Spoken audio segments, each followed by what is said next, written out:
We've had quite a few, turnovers in the recent years. So a lot of folks that may be joining us today are new. So if you happen to be someone that's been in your position for less than 3 years, go ahead and chat and let us know who you are.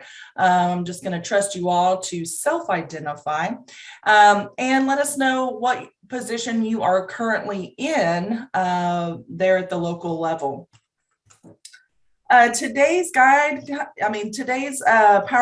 and sort of meeting that we're having, guys, it's a lot of information. I'm not going to lie. And it's a lot of weedy stuff. And typically, if we were in person, I could kind of look out into the audience and I could start to see the eyes, roll back as we start getting too weedy. That's not going to be the case today. So I'm going to count on you guys just to ask questions. And that'll let me know kind of where we are in terms of really understanding the content. So don't be afraid to ask questions, and Beth and Tracy are going to keep an eye on the chat for me, and y'all just feel free to interrupt me if questions come in. Let's try to maybe not one-offs, but let's just kind of, if we get quite a few when I'm going over a particular information, go ahead and interrupt me. As we kind of go throughout this morning, if we start getting slow on time and we're not getting through the content, then we may have to hold some questions and answer them at the end, or I may have to send out an FAQ. So get those questions in the chat. If we don't get to them today, we'll pull them out and we will respond in a document and get those back out to you. Okay. So let me check the chat real quick, see what we got and who's joining us. Thank you everybody for participating. We've got a couple of short timers here. Nice. So today's probably going to feel like a lot of information for some of you that have been with us from the very beginning. It may even feel like old news, but we will get through today, and hopefully everybody will learn something new. Before we get started on the contracted measures and going over the performance, I wanted to take an opportunity to provide some updates since we haven't had a bi-weekly call in a little while. I'm going to kick it off with some exciting news and turn it over to Lori Slayton. Hey, Lori. Hey, good morning, everybody. I hope this congregation this morning finds you all very well. I just want to speak to you about a new initiative that we have going on. We have, through TCAL, purchased statewide digital literacy licenses or seats, depending on which vendor. The vendors are North Star and Essential Ed Computer Essentials. And we're going to be releasing all of this at some point in September. We're dealing with some logistics right now that you all can help us with. In your email today, you're going to be getting a survey. Yay, another survey. You're going to be getting a survey from us, from TCAL, about what you're currently using so that we can either enhance or assist you in transitioning to one of these over the next month. But what we need information on is what you're currently using, who you would like to be assigned as an admin, because both North Star and Essential Ed require that we have an admin for each program that will keep track of things and be the point of contact for this initiative. So these are licenses that are free for statewide use. And we, again, will be trying, if you're already using one of these, we're going to try to supplement that and enhance your capacity.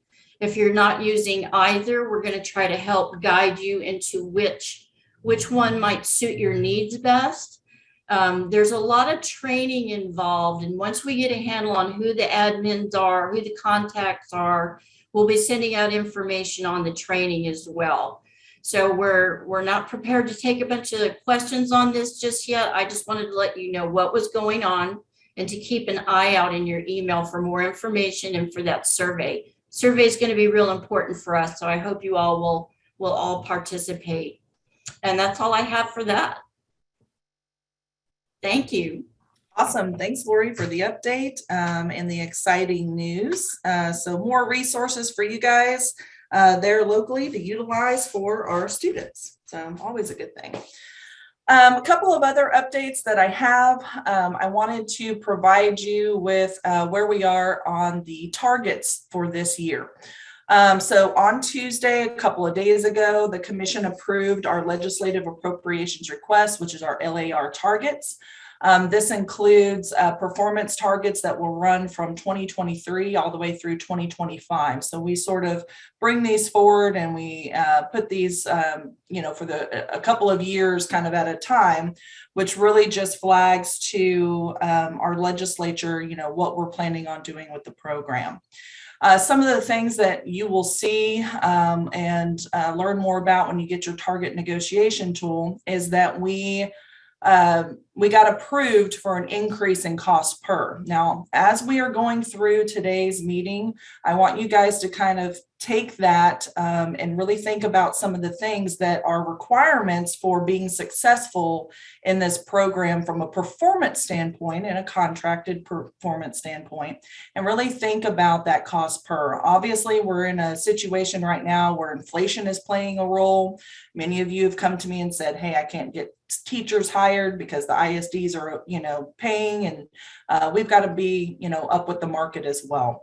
So some of that cost per, there's a lot that kind of discussion that went into why we did that and the reasoning for the increase in the cost per, which you will see outlined when you get your target negotiation tool. You're also going to see, and I'll send all of this out in a TWC transmittal in a little bit more detail, but you'll see a staggered increase over the next couple of years and the percent of individuals that we would like to see in integrated education training and intensive enrollments. So right now, if you are a program out there and these are areas in which you are struggling, I would highly suggest that you give us a call. We are happy to come out and do TA or hook you up with a peer that is doing well in these areas. But we want to see, basically a staggered increase over the next couple of years of the number of individuals that we will be serving in those categories. This aligns to our AEL strategic plan. It aligns to our Texas workforce plan and combined state plan that we have with our partners.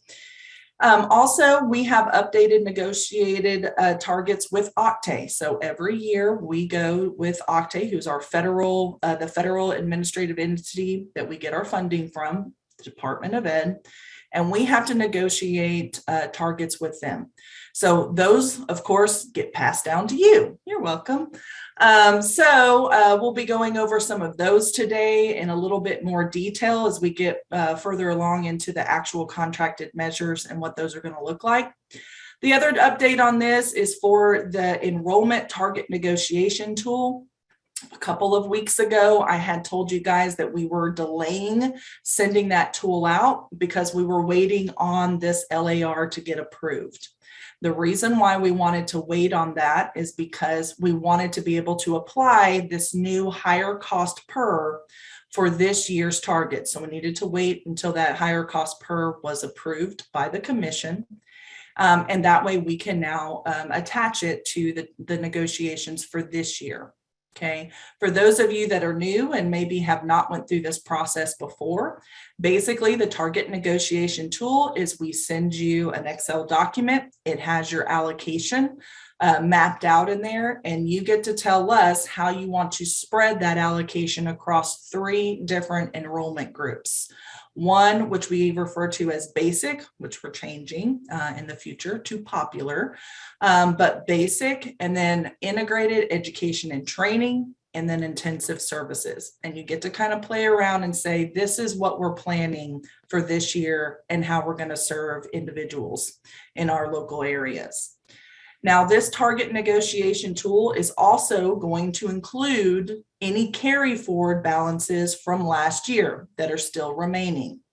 In the past, we've had to separate these out because just by nature, we would typically negotiate your allocation for the current year first, and then bring back and negotiate for any carry forward once we have the closeout numbers. Since we are waiting and it's September, we have all the data, we have all the information that we need. So I wanted to kind of do a one-stop shop and get everything done at one time. So when you get this target negotiation tool, it is going to have your 22-23 allocation. It is also going to include any carry forward balances that you have left over from 21-22. So as you are negotiating, going through that tool and deciding how you're going to be splitting your allocation into services, just know that those are going to be the final targets once they are approved by the commission. I'm going to pause there, see if we have any questions. We have one question from Suzanne. Okay. Will the detailed project plan due date be extended? I will take a look at that and see if it will be extended. Thank you for bringing that up, Suzanne, because the goal here with the target negotiation tool is that we're going to have that sent out to you guys hopefully next week, early next week. I'm going to be asking for a tight turnaround so that we can start briefing that item. And I want to get this thing buttoned up as quickly as I can. Now, we have a 3-week briefing process here at the agency. So every time I take something to the commission, that's a 3-week briefing process. So the quicker I can get everything back, get it compiled, develop a discussion paper and start briefing that, the better off we all are, because everybody just knows and everything is settled early in the year. Now, with that in mind, if the detailed project plan, which asks for what the targets are, there may be cause for us just to say, you know what, let's extend it until we get everything finalized. That way you guys aren't constantly having to update it. So thanks for bringing that up, and we'll take a look at that. And if we are going to do an extension, I'll send out a notice. Very good point. And let me make a note to myself. Any other questions? I don't see anything else at this time. Okay, good deal. So that is what is going on with the targets and sort of where we are with all of that. It's moving along. The second update that I have has to do with the high school equivalency vouchers. The last time we spoke on a biweekly call, I told you guys I was going to try to do everything that I could to ensure that we did not have a gap for the vouchers. I think we have worked something out with our finance folks that we feel comfortable to go ahead and release the vouchers, even if we don't have the money from TEA. So we're going to go ahead and plan on releasing those vouchers. Now, the current vouchers that you have will expire August 31st. Okay, so you will be getting brand new vouchers. Okay, I want to say that again. The ones that you have right now will expire August 31st. So after August 31st, you can no longer use them. You will be getting new voucher codes that will be active and in effect for September 1st. When you get those new codes, they will be ready to go and you can start utilizing them. Okay. We're going to be working on getting the trackers for those new codes distributed to everyone before September 1st. So into this week and next week, really. We are working very diligently on taking all the information that you provided to us and getting them into the trackers so that we can get those released and distributed back out to you. Now, the new trackers are going to contain some additional information that we are asking for. Okay, I want to go over what that is. The first one is the test type.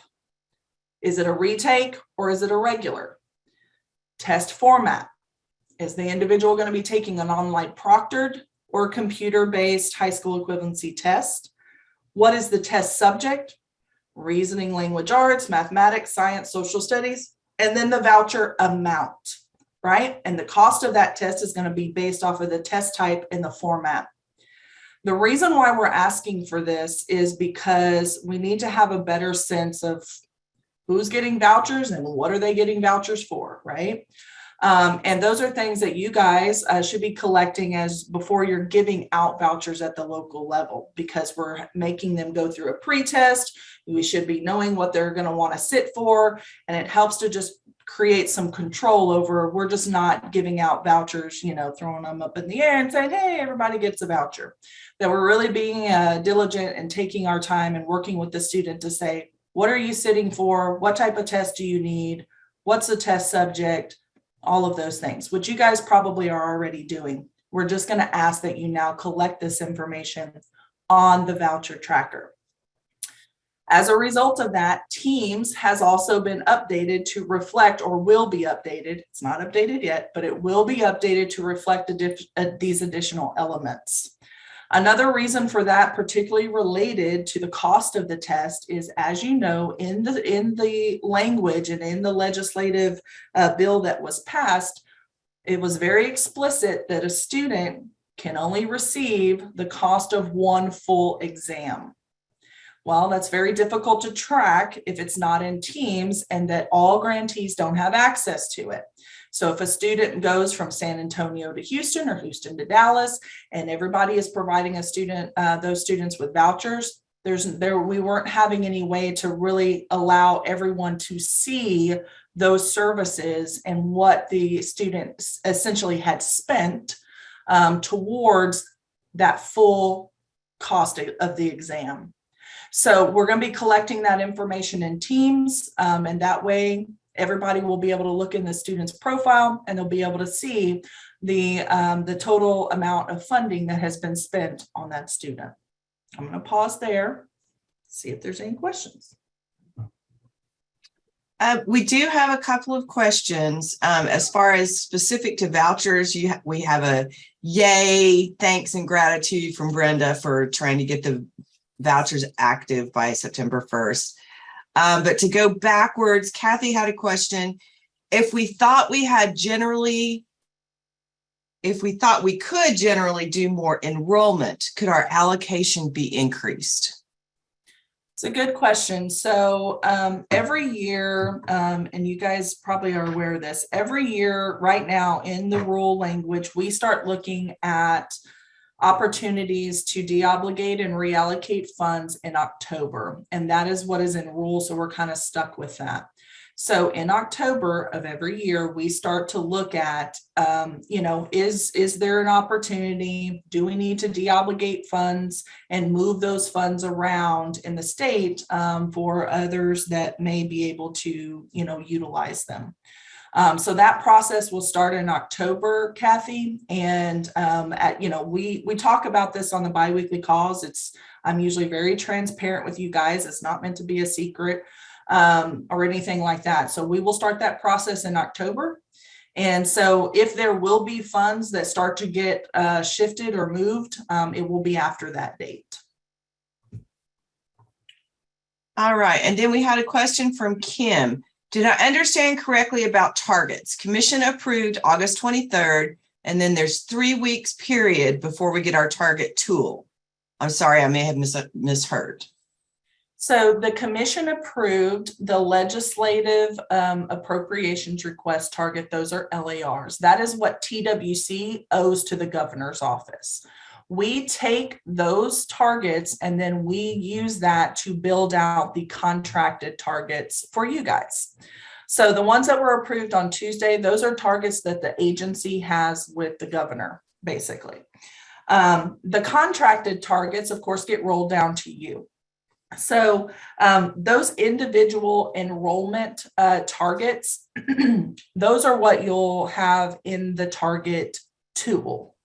Now we do those based off of the cost PERS that are approved by the commission as what we have basically negotiated for our LAR. So those get rolled down to you. So even though that is an agency sort of commitment to the state of Texas, those cost PERS, of course, show up in your contracted measure and in the enrollment target tool. I'm not sure if that answers your question, Kim, but if not, throw another one in there. All right, then we have a question from Jody. Is there a report that we can run specifically for supportive services? Not at this time, Jody. There isn't. That's one of the reports that we do have, though, in our wish list that we're working towards. That, as well as some of the outcome-based reports, which I will be talking about today. All right, and then Suzanne's got a question. We're going back to vouchers. Will we be required to call each testing center to get the total dollar amount? It is my understanding that each testing center has different fees. What is the maximum dollar amount allowed per student? I think that information is actually available on the TEA website. And they negotiate those fees. My understanding is they negotiate those fees with TEA, so they shouldn't be fluctuating out there. And we can provide, if we haven't already, we can provide the fee structures, and we know what the total cost of each exam will be, or each test will be, and then the total cost of a full exam. And Fabiana may be able to actually throw that link in the chat for us too. All right. And then one last question from now. Again, we're talking vouchers. Yay, this is amazing news. If a student was issued a voucher this week, but wasn't able to use it, will that voucher count towards their total? Yes. Well, if they're not able to use it, here's the thing. If a student schedules for a test and they are a no-show for that test, then we have to pay for those vouchers regardless. If a student schedules for the test and that test is, rescheduled, the student calls, they reschedule the test, then, that's one thing. So we kind of have two different things that are happening, but we are charged for no-shows.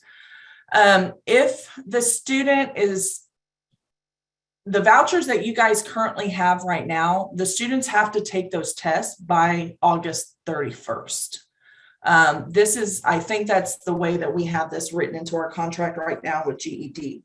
So the vouchers are good for through August 31st. They need to test before August 31st.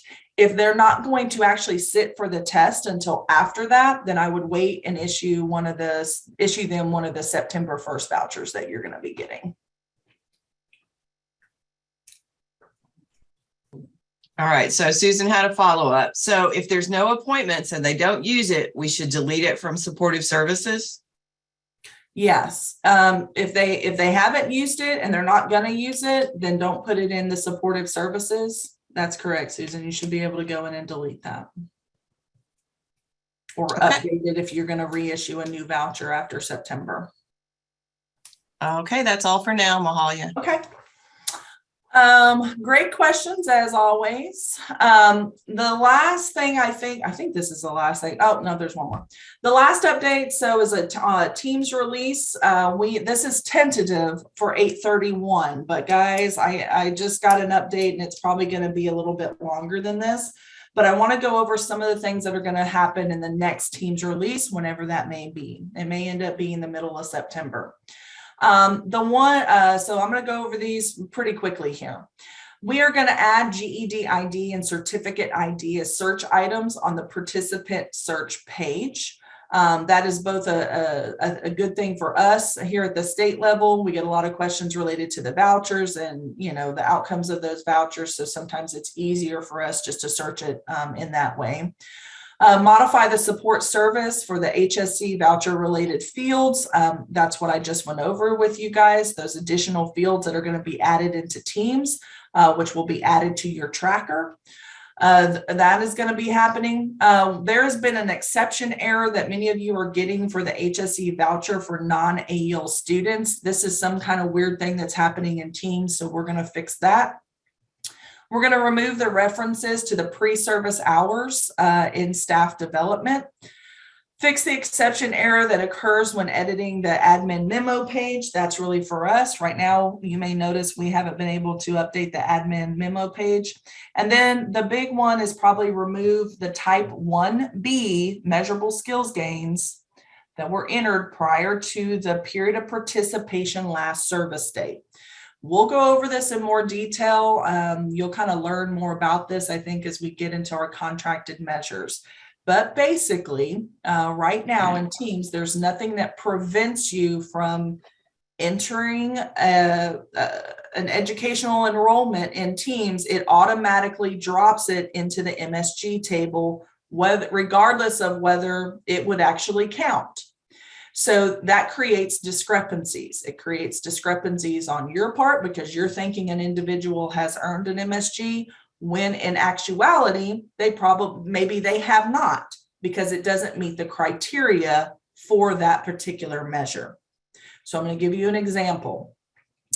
For the 1B, a person has to exit the program and then enter into post-secondary after exit. So if a person exit the program May 15th, and you put in Teams that they had an educational enrollment on May 13th, that should not count as a measurable skills gain because it does not meet the actual definition of that measure. So it's kind of was creating some of this, we were having to basically on the back end manually remove all of this. And it was creating, I think, just an issue for you guys because you're thinking this person already has an MSG. I don't need to worry about them, whatever. And that wasn't the case. So we're trying to build teams up to where it's not just collecting information, but it is providing you with the actual performance as it is in policy. So we're trying to build as many rules in there as we can to just help you better manage the program at the local level. Now, a lot of these fixes may seem very small to you. There's a reason for that. And this is what we tend to do when it comes to teams. We have some really big things that are being worked on right now. But we push the IT staff to kind of say, hey, while we're working towards these bigger things, is there a couple of small little things that are in the bucket that we can get out, that we can do? And so that's why some of these appear small, and many of you are probably like, that doesn't seem like a priority. And it's just because we're already working towards these larger things. And while those are still, in process, we push IT to go ahead and still work on these smaller things because they don't take a lot of staff time or resources, so that we're always having a release, Now, the next big thing coming out, and this has been delayed a little bit because the agency just went through a security audit on all of our systems, and lo and behold, Teams has some security issues. So those are going to be a priority. Those have to take precedent. So the Teams pilot for the user access controls has had to be extended out just a little bit.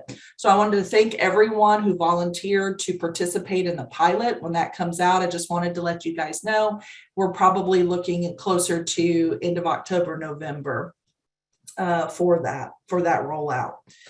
So I'll keep you guys updated and posted when those things are going to happen. I think the user access controls is going to be a great feature. And basically what that is it's putting a lot more control and oversight on y'all so that you can add and delete people from the system.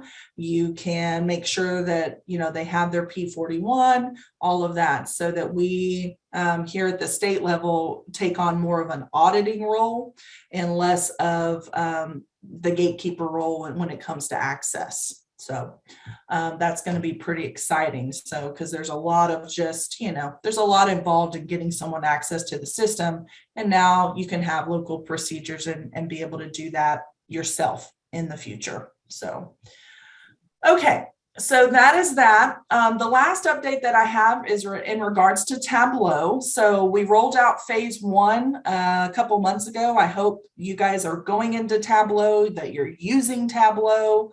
If you are, put it in the chat. I want to hear from you. I know some of you said, hey, this is great. Thanks so much. I'm really using this. So for the phase 2, phase 1, again, was just for directors and supervisors. So if you had a director level access or a supervisor role in Teams, that's where we wanted to kind of phase this out. So you guys had the first bite of the apple. And then in phase 2, this is going to be everybody else, essentially. So emails went out this week to all the Teams users with active accounts, urging them to set up and letting them know they're going to get an email from Okta that says, hey, come set up this account. And what that's going to do is allow them to actually set up an Okta account, which will give them access to Tableau, which will be very nice. Now in Tableau, just a reminder that Tableau is going to restrict the access to information, and it's going to utilize the exact same permissions that are in Teams. So if you have instructors that have a staff reader access to Teams, when they access Tableau, that's what they're going to be restricted to, their classes. That's what they're going to be able to see. So it's not, the whole kit and caboodle. It's very aligned to the Teams roles and permissions. So that's the way that will work. But those emails are going to be sending out. So if you're getting questions about them from your staff at the local level, you can refer back to the slide. You can give us a shout out. We'll be happy to remind you at Teams technical assistance, but that is what that is about. It's phase 2 rolling out. Okay, questions? Yes, we have a couple of questions. This one is going back to Teams updates from Pilar. How does that relate to PSE? I'm assuming post-secondary education as a credential after they exit. Does it have to be before the 2nd to 4th quarter after exit? We will go over that when I start talking about contracted measures. And if I don't answer your question when we talk about that, ask me again when we get to it. Okay. Lots of love for Tableau. Question from Todd. Will this rollout include the tracking aspect where we will be able to see who entered the data into Teams? Ooh, good question. So right now we are in the process of doing an audit trail and adding an audit trail to Teams. This is true. At the moment, that audit trail is only for us. It is not for you at the local level. And I do not think that we currently at least have intentions of providing that level of access to you guys. And the reason for that is because it exists in the back end and in the data tables themselves, not a report. Not to say that we can't develop a report or have something that's more, user facing for that. But right now, Todd, that is not on, anytime in the near future. That audit trail is for us, for the folks at the state, so that we can go in there and see who changed data and made changes. Now, I mean, you guys, once, we have the ability to do that, and we do have some of that available right now because we do have history tables on most of the stuff in Teams. If you request it, we can go in and, see those things now. We're just trying to create this audit trail so that we have that for most of the fields and most of the tables in Teams. All right. And Fabiana did put in the link for the costs for the HSE test. And then Abel has a Teams question. Are there any plans, possibilities that participant notes may be included as an option in the POP and or MSG report request parameters? I believe this would benefit many of the providers. I am not sure what you mean by that, Abel. So that we do have participant notes, and you do have the ability to make comments on many of the educational outcomes, like when you enter them, like you can make a comment. I might need a little bit more. I'm not sure I fully understand the question. So maybe ask it in a different way. Sorry. Can I chime in? When we run in the POP report and the MSU report, there's some options, some boxes at the bottom where you select check boxes to select, certain data. Can we get the option to select participant notes? So okay. So we can see the participant notes for each of the persons in the report. Got it. Okay. Now that makes total sense.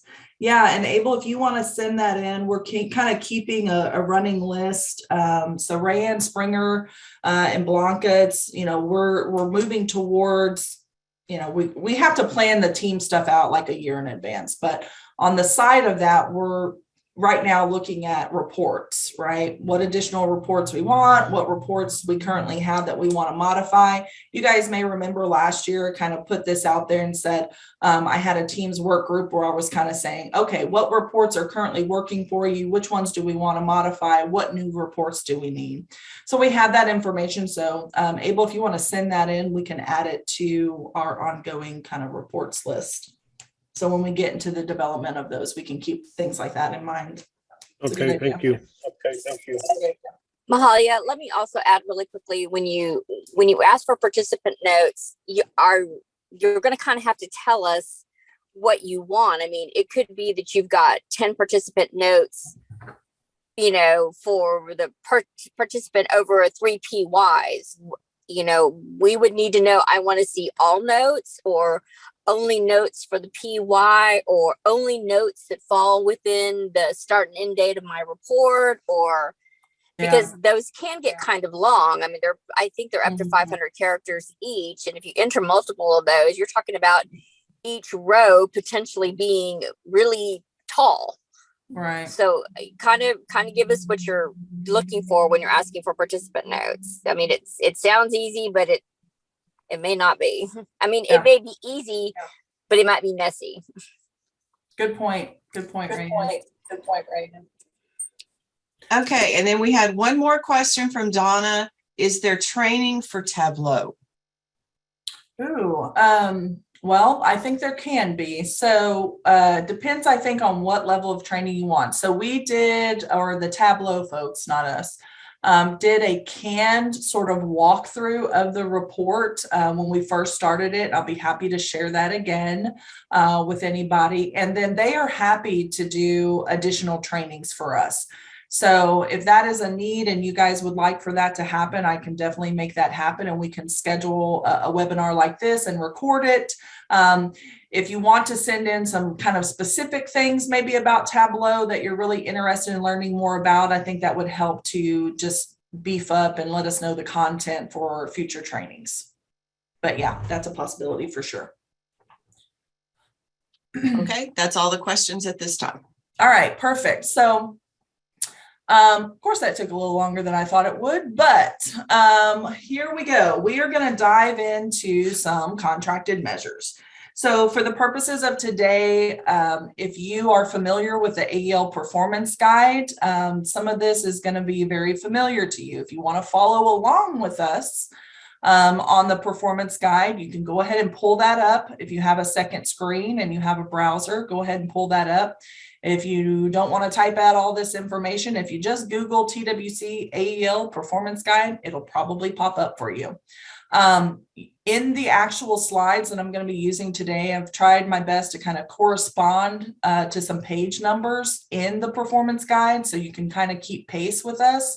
I am going to be jumping around a little bit, but I tried to kind of go in order. So if you want to pull up the guide as we're walking through this, I know we all learn different. I'm a very visual person. Some people are very audio, auditory learners. And then some of you have really excellent reading comprehension. So you can have it all today if you want.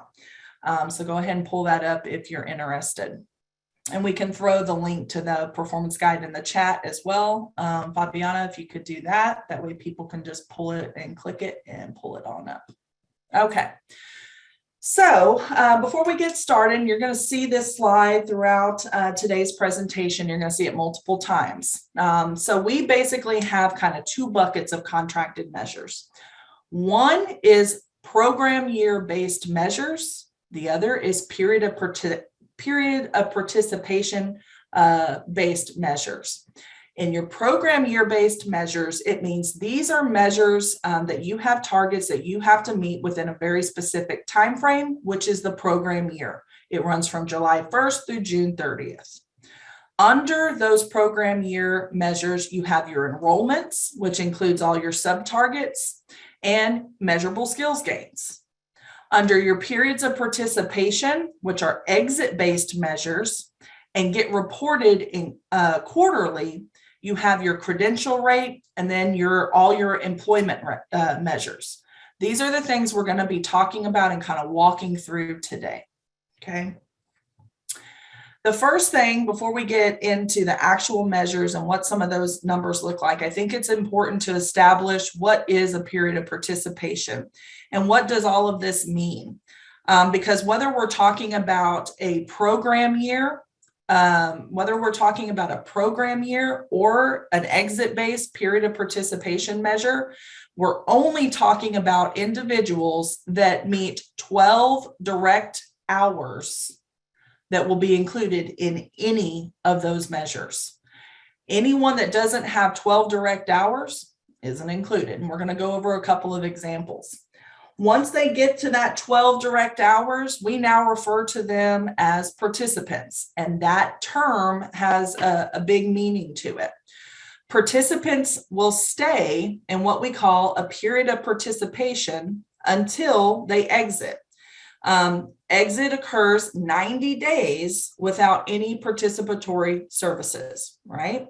So they have to have 12 direct hours to become a participant, and then they have to have direct proxy or training hours, can have training hours, up to 60 days in isolation to maintain a period of participation. So if you're looking at this, image here, you can see that this individual came in, they got their first direct hour about mid-July. They reached that 12th direct hour around the end of August. That's when their period of participation actually starts. That's when they fall into the denominator for all of the measures. Now, this individual, they went on and participated a little bit past their period of participation start date, but not very much. Now, they went 90 days, about mid-December, they didn't have any more services, right? When that happens, what occurs is that there is now an exit. Because that 90 days with no participatory services, you go back to the last service date, and that is what establishes the exit date. Takes 90 days to determine an exit, and then we revert back to the actual exit date as the last date of service. That is important to understand in many ways, and we're going to be going through a lot of the measures today. So this is just kind of, building up the basics here. Now, the training hours for up to 60 days in isolation is something that's very important for everyone to understand. And the reason for that is because you can have an individual like the one I'm showing here who has an IET participation. They come into the program, maybe they start off in an IET, and they are getting, their direct hours, they're getting their contextualized hours for a fair bit. They are getting those simultaneously with their training hours. But let's just say that the AEL piece, that contextualized instruction, stops in March for this particular individual. The way the period of participation works is that we are only going to give you an additional 60 days for that student to be in training in isolation before we say, okay, we're going to establish an exit for that individual. So even if that person continues into training, and this is important when you think about the length of your IETs, how much contextualized instruction that you're offering, what is that going to look like? It's important to really, I think, understand this for your IET folks in particular, because we're only going to allow 60 days in isolation. So typically what that means is your exit date is going to refer back to the last day of training that is within that 60 days. That's all we're going to give you. So for this individual, you can see that their training hours continued on. But for the purposes of all the measures, this person exited our program at the end of May. That means they are going to fall into the denominator for all of your exit-based measures at the end of May. Now, what are the implications of that? Those are the things we're going to be talking about today. What are some of the implications of how we're kind of designing our program, how we're creating programs? And when you have these IETs that don't have that basic skills instruction throughout the entirety of that training, it can impact your credential rate. Okay, so I think it's important for us to kind of really understand how that training for up to 60 days in isolation actually works. Okay, so this is a picture. We'll be talking more about this later. This is just to get us going here. Okay, so first, when we're talking about participants and we're talking about individuals, everyone has enrollment targets. So again, the only people that counts toward those enrollment targets are individuals who have already achieved and reached this 12 direct hours, right? That's what allows them to count. They have to then maintain or can maintain that period of participation with direct, proxy, or training hours, 60 days in isolation, to count towards a subsequent program year enrollment targets. So 12 hours to start us off, and then if you want to maintain a period of participation, you've got to keep it going with direct, proxy, or some training hours. So individuals who take a pretest and reach that 12 plus direct hours, any combination of fund codes, doesn't matter what it is. Fund codes don't play a role here. Once they reach that 12 plus hours, they are going to be in your denominator for all of your employment-based outcome measures, unless you have an exclusion. And we're going to talk about that later. Your sub-targets do not count until the 12 plus hour is achieved, and then that activity continues. The easiest way to think about this is nothing before that 12 hours, or actually 12.25 hours, really matters in the eyes of enrollment measures or enrollment targets. They have to get to that 12 hours and get to that sweet spot before we start even looking at anything related to counting towards your enrollment targets. Now, when we are talking about the different types of enrollment targets, I wanted to go over just a couple of examples here. So when we're talking about basic services, which is basically any non-IET or non-intensive service, as identified by your fund and activity codes that you're putting in teams.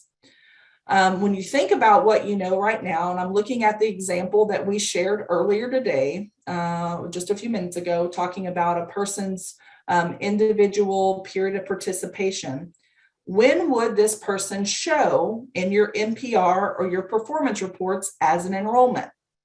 Think about what we talked about. They have to have 12 hours or they don't count, right?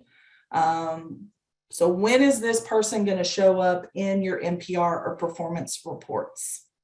Throw it in the chat.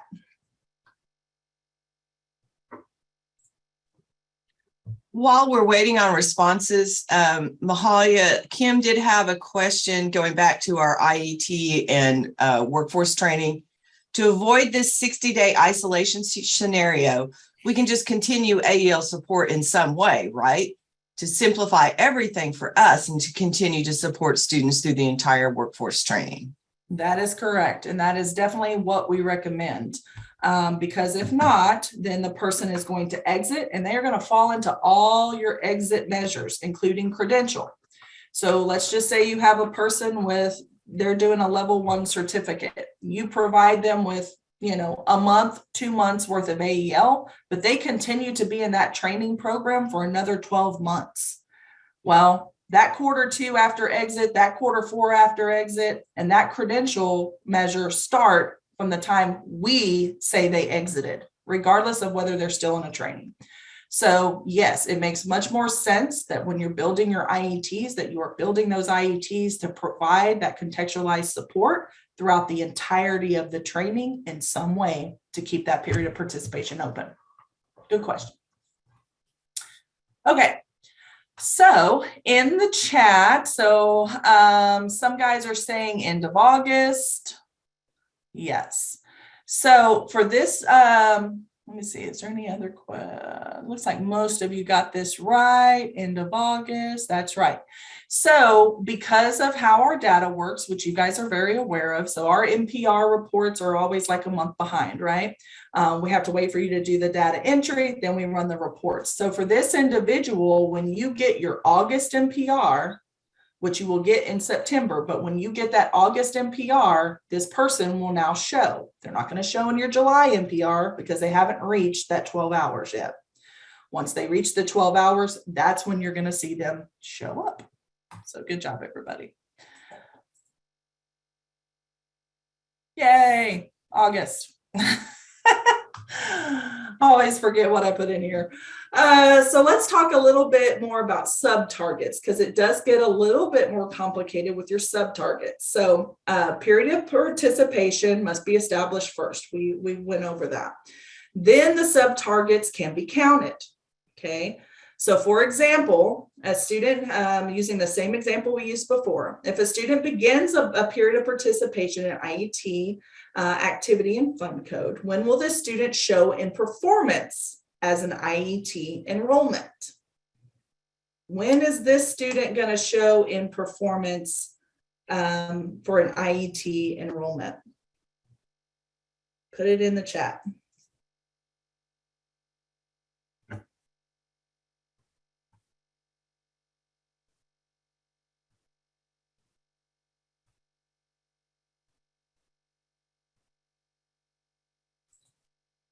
Oops. If you said August, look where this 12 hours is here. It actually doesn't occur until September. So for this particular student to show in the IET enrollment, that's not going to happen until September. So good job for those of you that said September.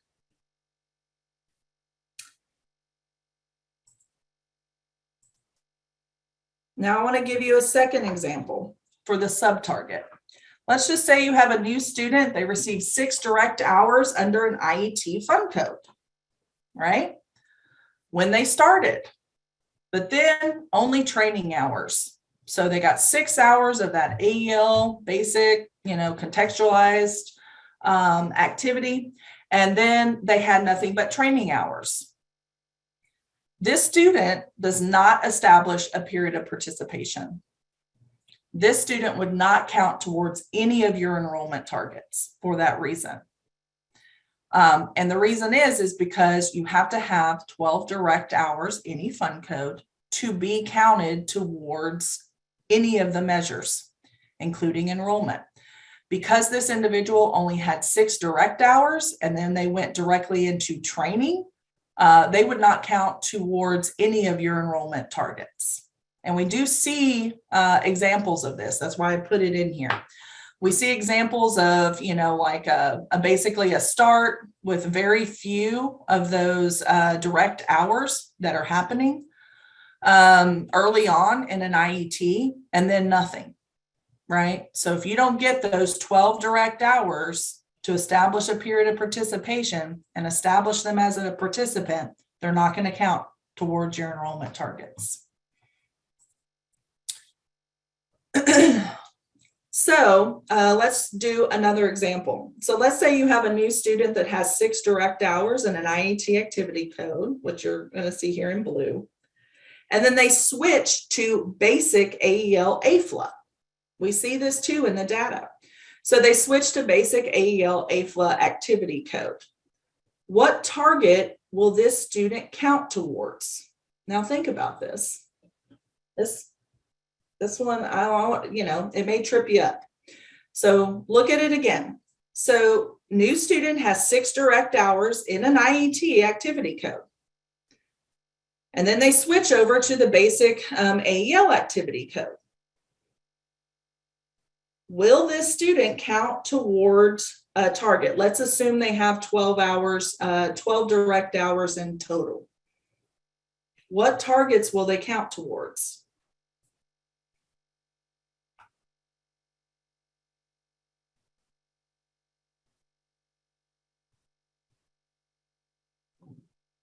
So while they're putting their answers in, Mahalia, we did have a question.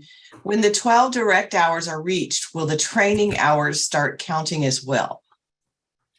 The training hours will count to keep the period of participation open, yes. But they will not count if those training hours go more than 60 days in isolation. Once a period of participation is established, then direct hours or proxy hours or training hours up to 60 days will keep a period of participation open. So while training hours will continue, and they will, they'll keep an exit from occurring. It's only going to be for 60 days at the maximum if there's no direct or proxy hours alongside those training hours. All right, so for this particular example, this is only going to count towards your total enrollment or your basic enrollment target. And the reason for that is because, again, if you think about things in the context of, well, nothing counts before 12 hours. Funding codes, just nothing counts. You've got to establish that period of participation first, and then things start counting. Now, I did see someone, I can't remember who, in the chat that said they have to have 12 hours in an IET for it to count towards, or intensive for it to count. And that's actually not true. What they do have to have is they have to have 12 hours and be a participant. Once they've established participant status, even if they get 0.25 hours in an IET fund code, they will start technically counting towards your IET enrollments. So those 12 hours are not duplicated across each sub-target. So you don't need 12 hours in an IET and then 12 hours in internationally trained professionals or 12 hours in workplace literacy specifically to count towards those measures. Once the student establishes a period of participation and they earn that participant status, what we call participant status, then any hours that are attached to the fund codes that are related to these sub-targets will count technically for those students towards their enrollments. And that's kind of what we're talking about here. So if a student reaches that participant status in September, and then they start their activity, their IET activity fund code, let's say in late September, October. What enrollment targets will this participant count toward?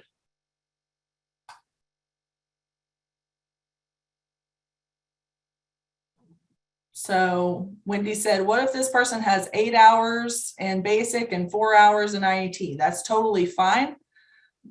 To establish a participant status.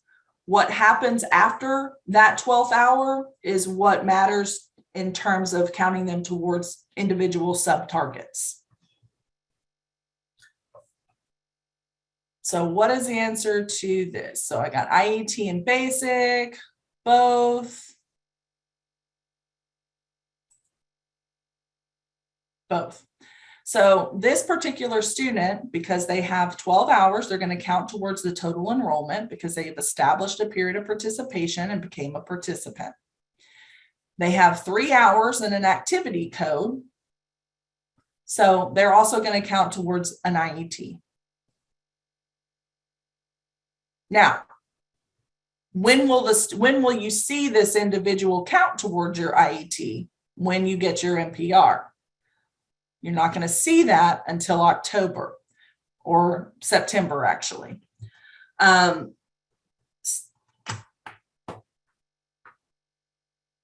So those are all things like sometimes, we get a lot of information like, hey, the reports aren't adding up and I'm not seeing this and that. All of this stuff, kind of understanding like how the participants and the periods of participation work are very important to kind of understand what you're looking at in those performance reports.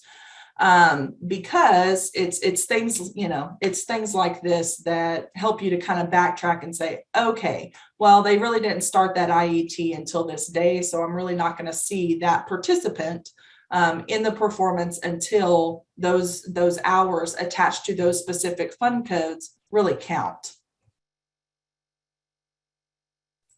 Okay. So let's talk a little bit about performance denominators. So all students, we've kind of established that all students who have a baseline test in 12 direct hours become participants.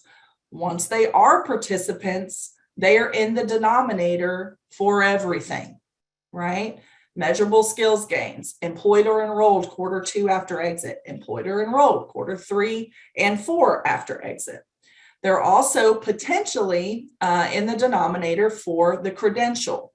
That one is a little bit different because in order to be in the denominator for the credential, which we're going to go into detail, they have to have either ASE low or ASE high in all tested domains up to June 30th. We're going to go over that. Or attached to a training service with greater than 0 training hours to be included in the credential denominator. And we're going to be breaking those down in more detail. But how do you know who is considered a participant and included in performance? So for those of you that may be new or maybe have not had as much experience right now, there's a lot of ways to determine this, but 2 ways I would say specifically is you can find out on the student profile and teams. Every student profile in Teams has a period of participation chart, and it tells you exactly when their first direct contact hour was. It tells you when they reached that 12th hour, which is considered the participation start date. It also tells you their last date of service and whether or not they still have an open period of participation. Which you can see on this particular individual that they are currently in their 3rd period of participation since 2018. That means that they have come into the program and got at least 12 direct hours, 3 different times, 3 separate times since 2018. The exit flag means that we have 2 periods of participation that have already concluded. And 1 that is currently still open. The other way to probably more quickly establish who is currently has participant status and what denominators they're going to be falling into in your measures is to pull a period of participation report in Teams. So this report, you go to reports, you go to participants, and you pull this information. When you pull the report on the extract, it's going to tell you quite a bit of information. But one of the things it's going to tell you is which participant has been flagged as having a period of participation. The ones that have a participant flag of yes, then you already know that those are the individuals that are going to be in your denominators for at least your measurable skills gains and your employed or enrolled measures. And we'll talk a little bit more about ways that the POP can help you to better manage some of those outcomes. Also, in your AEL performance guide, if you have that pulled up, there is a chart in there, which we are in the process of updating right now, that really speaks to your enrollment targets. And what Teams activity codes you have to utilize in order to meet those enrollment targets or for those individuals' activities to be recognized. So that is on page 16. And the activity codes in Teams, as you guys know, play a very important role. That's how we establish that there are certain activities and certain things that are happening with the student at the local level. And that's how you can tell us and be awarded through your enrollment sub-target measures. A couple of things just to remember. Once a student reaches that participant status, they stay in that status, right, until they exit. That's what we've established. This would allow one person to count towards enrollment targets in multiple program year data. So there's a lot of benefits to keeping participants open and keeping periods of participation open across program years.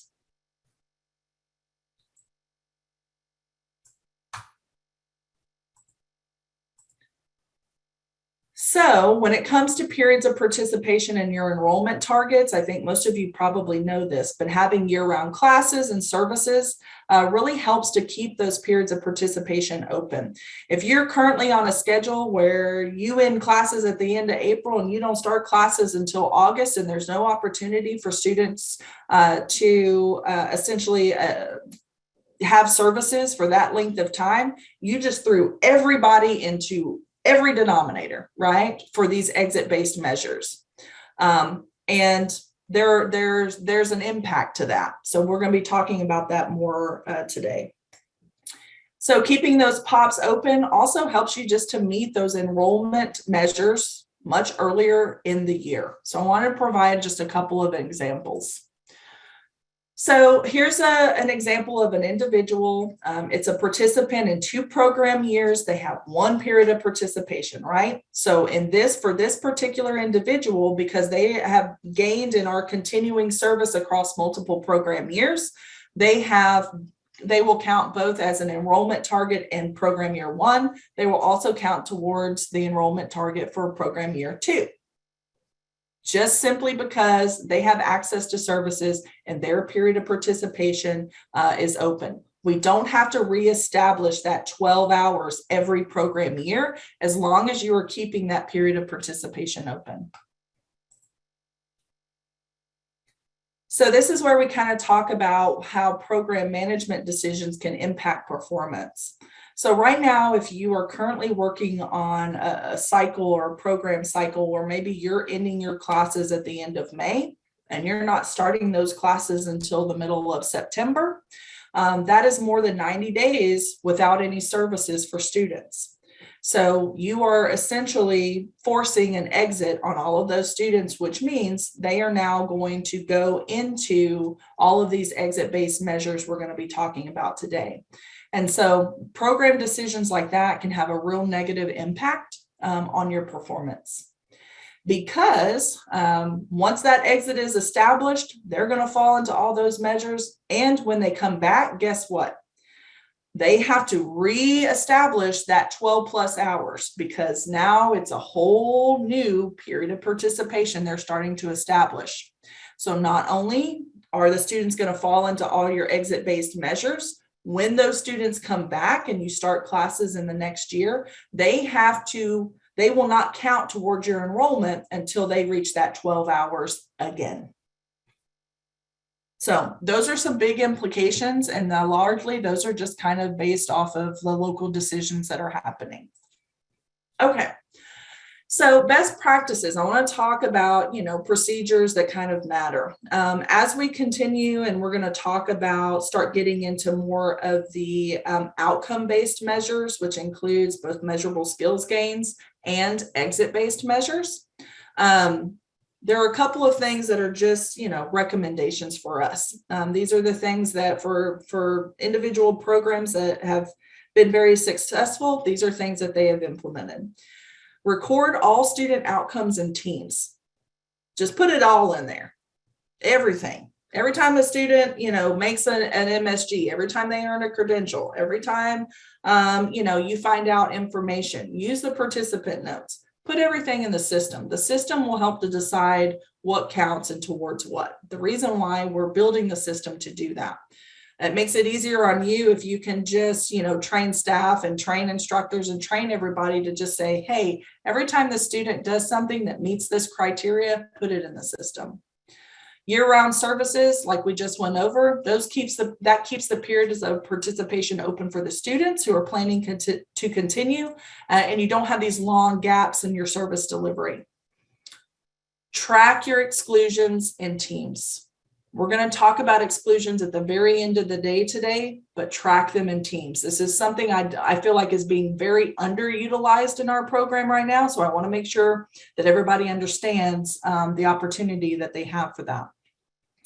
Also, planned gaps. Planned gaps are important. A couple of you out there are really utilizing planned gaps. I know Literacy Council of Tyler has been using this. Planned gaps can help keep a period of participation open. It's in teams, it's there for you. So if you have students that are like, hey, I have this medical thing, I won't be back for 100 days. You can put a planned gap because you know that they're coming back.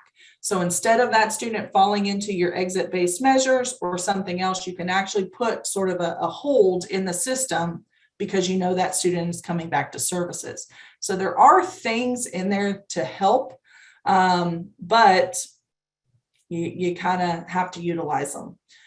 Okay, I'm gonna pause there and see if we have any other questions, and then we'll take a quick break.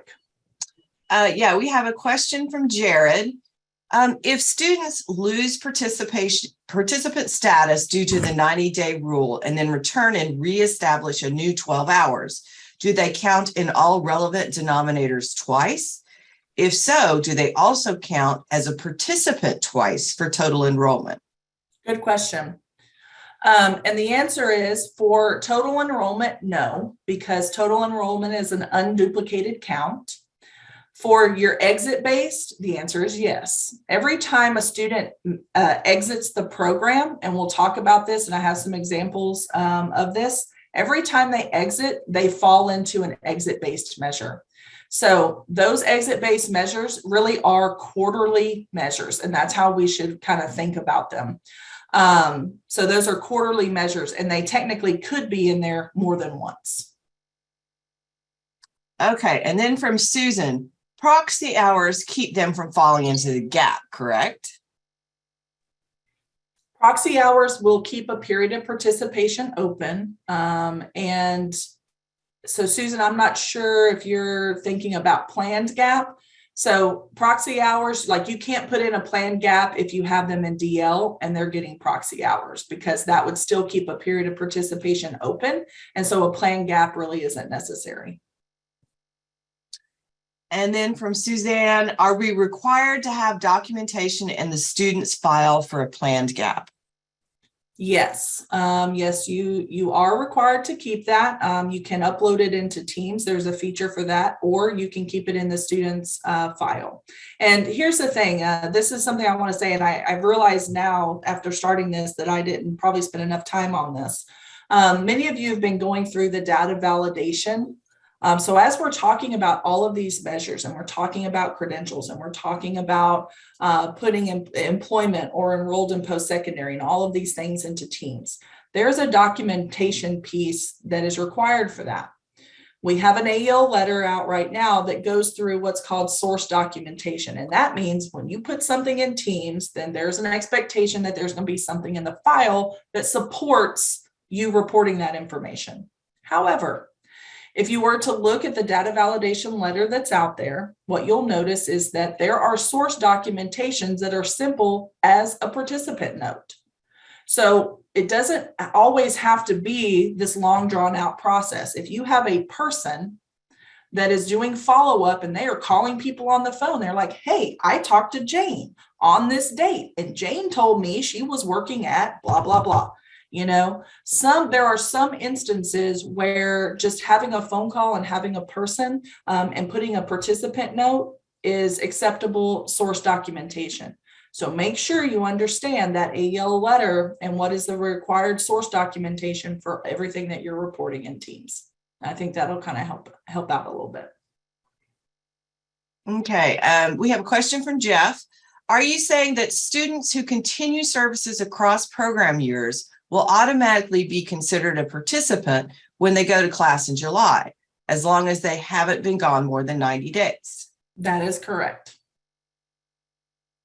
So right now we have many programs, and, you know, as we've been going through this, you know, you guys are learning and adapting, which is great. So we have many programs right now that even as of July, they're at 40% of their enrollment target. And the reason why is because they have year-round services. So all the students that were receiving services in June, you know, have continued over to July or in August when they started classes. And so they're already meeting, you know, a big chunk of their enrollment target because those periods of participation have remained open. So those enrollment targets every year are not brand new students. They are students that you are currently serving or, you know, have current periods of participation open. Okay, Jay has a question. I just had a student starting class Saturday who had a cancer relapse today. Can we plan gap, then offer a service, then plan gap again? You can have multiple plan gaps within a program year. Each plan gap cannot be longer than 180 days. So you can utilize a plan gap for up to 180 days. You do need to go in there on a monthly basis and kind of update that plan gap status, just to basically say this student is still in a plan gap. All right, then we have several people that are asking about the source documentation AEL letter. Do you remember the number?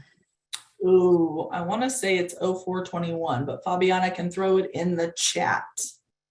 Okay, so hang on, folks. We'll get that one for you. And in particular on that letter, guys, look at the attachment. The attachment is very important.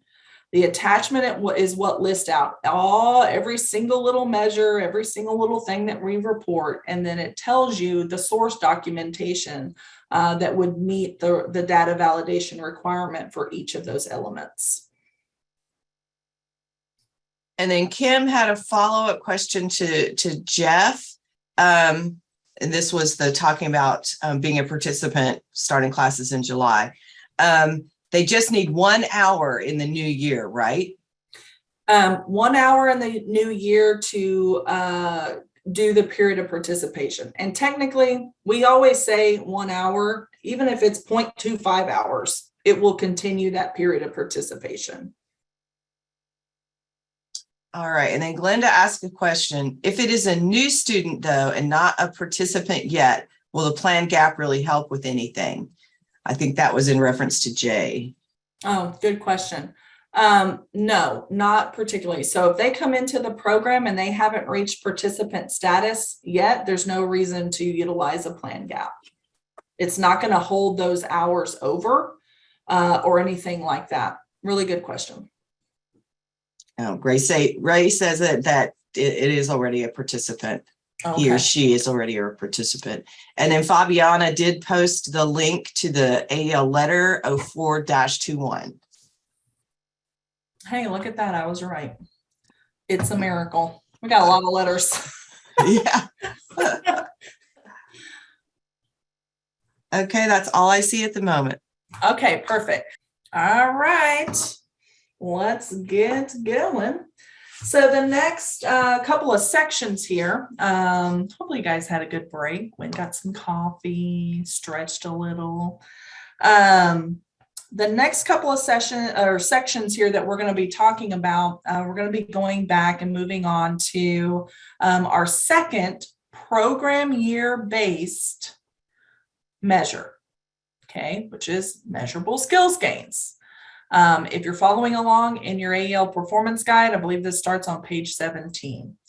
So just as a reminder, when we're talking about our contracted measures, we have program year-based measures, and then we have measures that are based off of periods of participation, and exit-based and outcome measures for students that are just based off of exits, basically.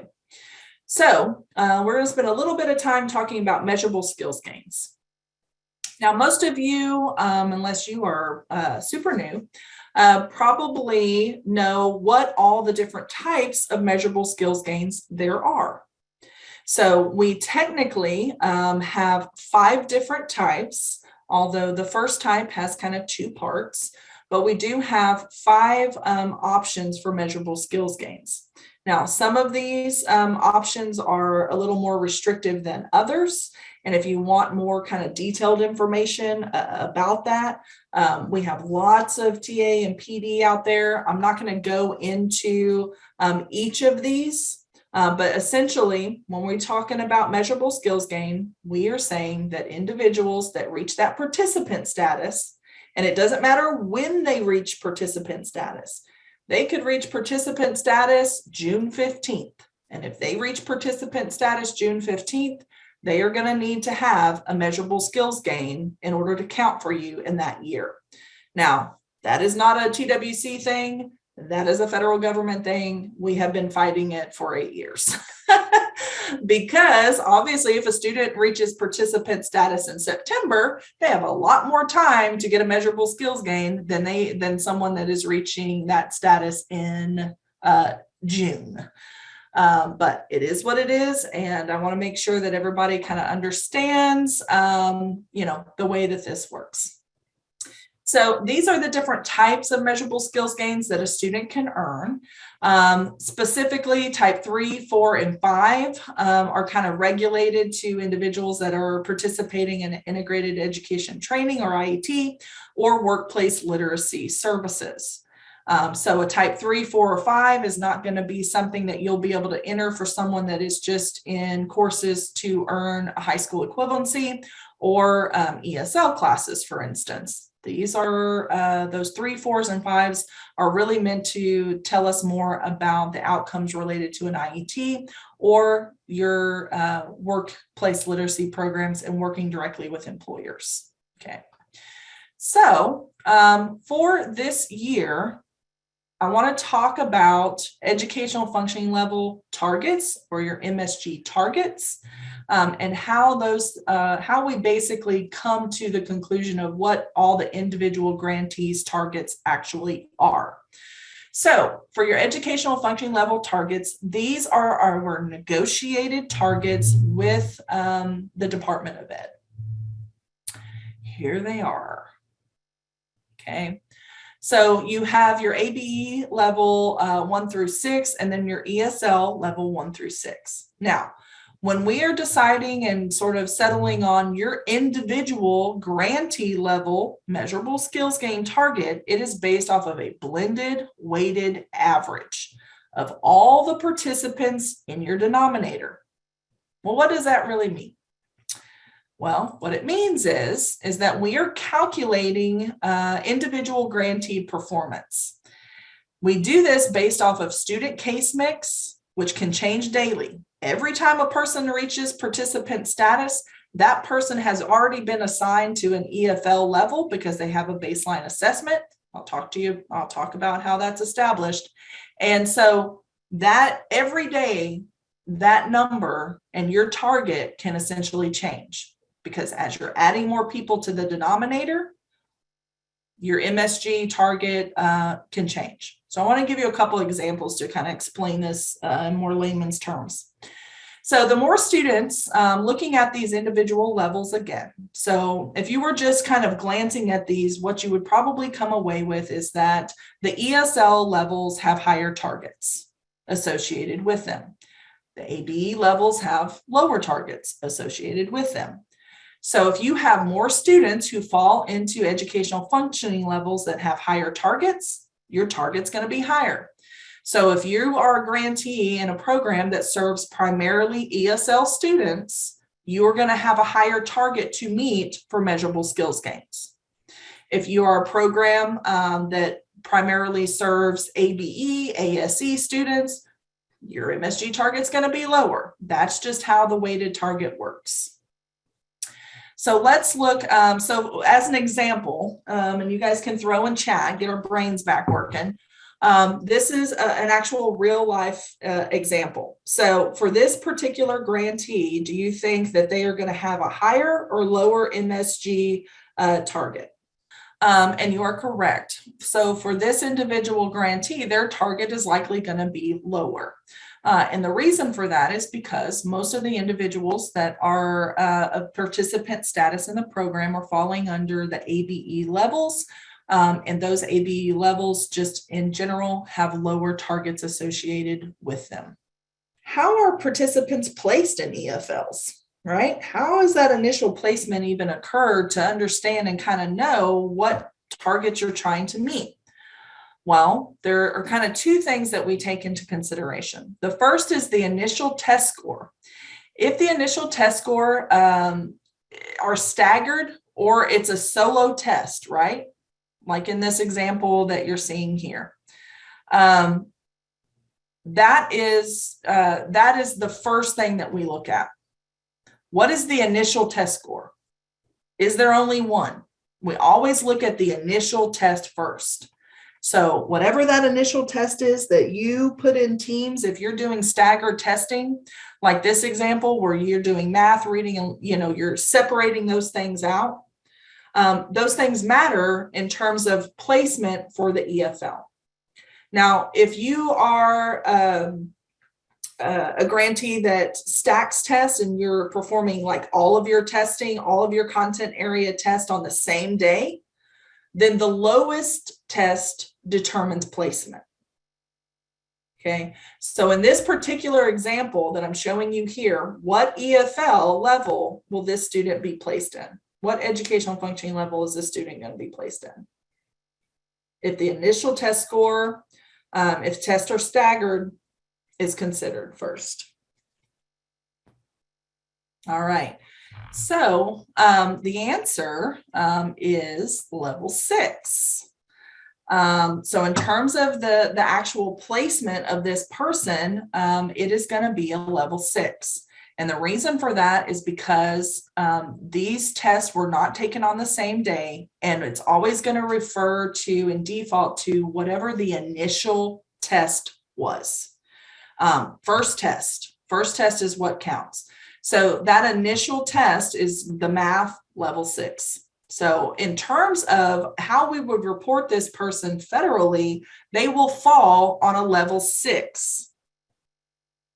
But that doesn't mean that all the other gains don't count. We're going to talk about that.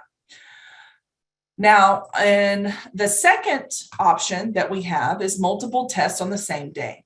So we're taking that, that student, we're saying, okay, multiple tests on the same day. So in this situation, what EFL is the student going to be placed in? And all the ones that I've seen have been correct. So level 4. So again, if you have multiple tests on the same day, and those are the initial tests, we're always going to take and place them into the lowest EFL from that day. Now, that does not mean that when a student earns a gain, it's not a gain. It doesn't matter. Regardless of where they're placed on an EFL level, any MSG will show them as a meeting, right? So go back to what we were talking about earlier in terms of the targets. If an individual is placed in a level, that matters because that is the percent of target, and that's how this whole weighted blended average kind of works. So the EFL measures or the EFL levels do matter in terms of placement for the purposes of establishing your MSG target. But it does not matter in terms of earning an actual gain for that student. So regardless of where they're placed, EFL that they're placed, any MSG is going to show as a meeting. Okay, so even though they're at a level 6 in math, if they take 2 other tests and they are at a level 3 and a level 4 on their other test, any gain that is made is going to count as a gain. It's just for reporting purposes, it's going to show on that level 6. It's kind of weird. I don't get it, but that's the way it works. So if they have a measurable skills gain in teams for the program year in which they were in the denominator, it's going to count towards performance. So I wanted to kind of show you an example of this. So once a participant earns a gain, in this particular scenario, they earned a gain from a level 2 to a level 3.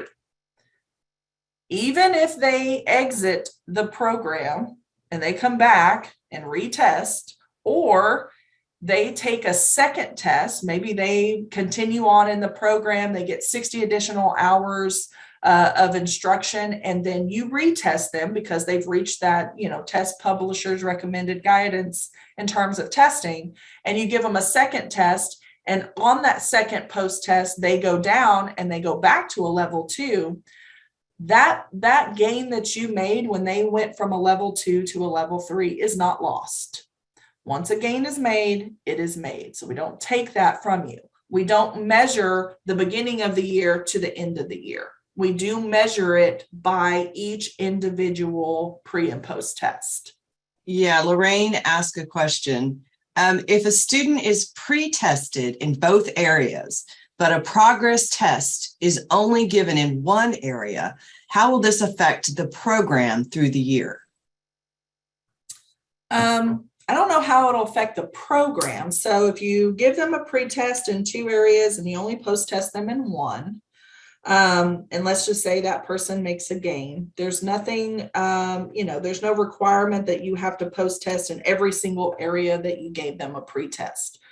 What may come into play is when you are looking at, when they go into the next program year, the validity of the testing for their placement in a continuous year. So in the testing guide, we say a test is good for 365 days.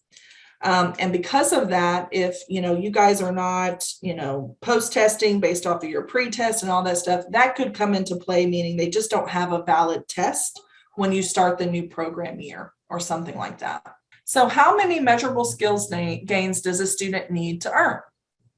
Well, all participants have to earn at least one measurable skills gain each and every program year in which they have a period of participation.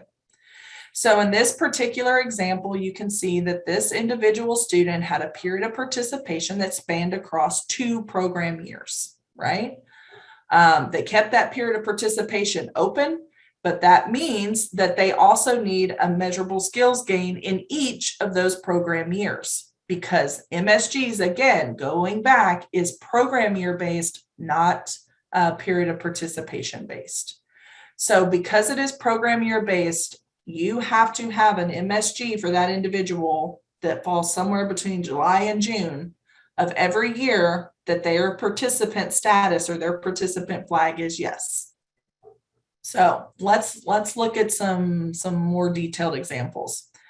So in this particular example, does this count for a measurable skills gain in program year 1 or program year 2? Let's walk through it. So they have a pre-test and they reach 12 hours around March. Their period of participation starts and runs through the end of June and then ends. There's no more participation after that. Now they enter into post-secondary in August. Now going back to an allowable measurable skills gain, exit from adult education, and then entry into post-secondary is an allowable measurable skills gain. But this particular one wouldn't count. Who can tell me why? Okay, so I see a couple of different answers here. So let's walk through this.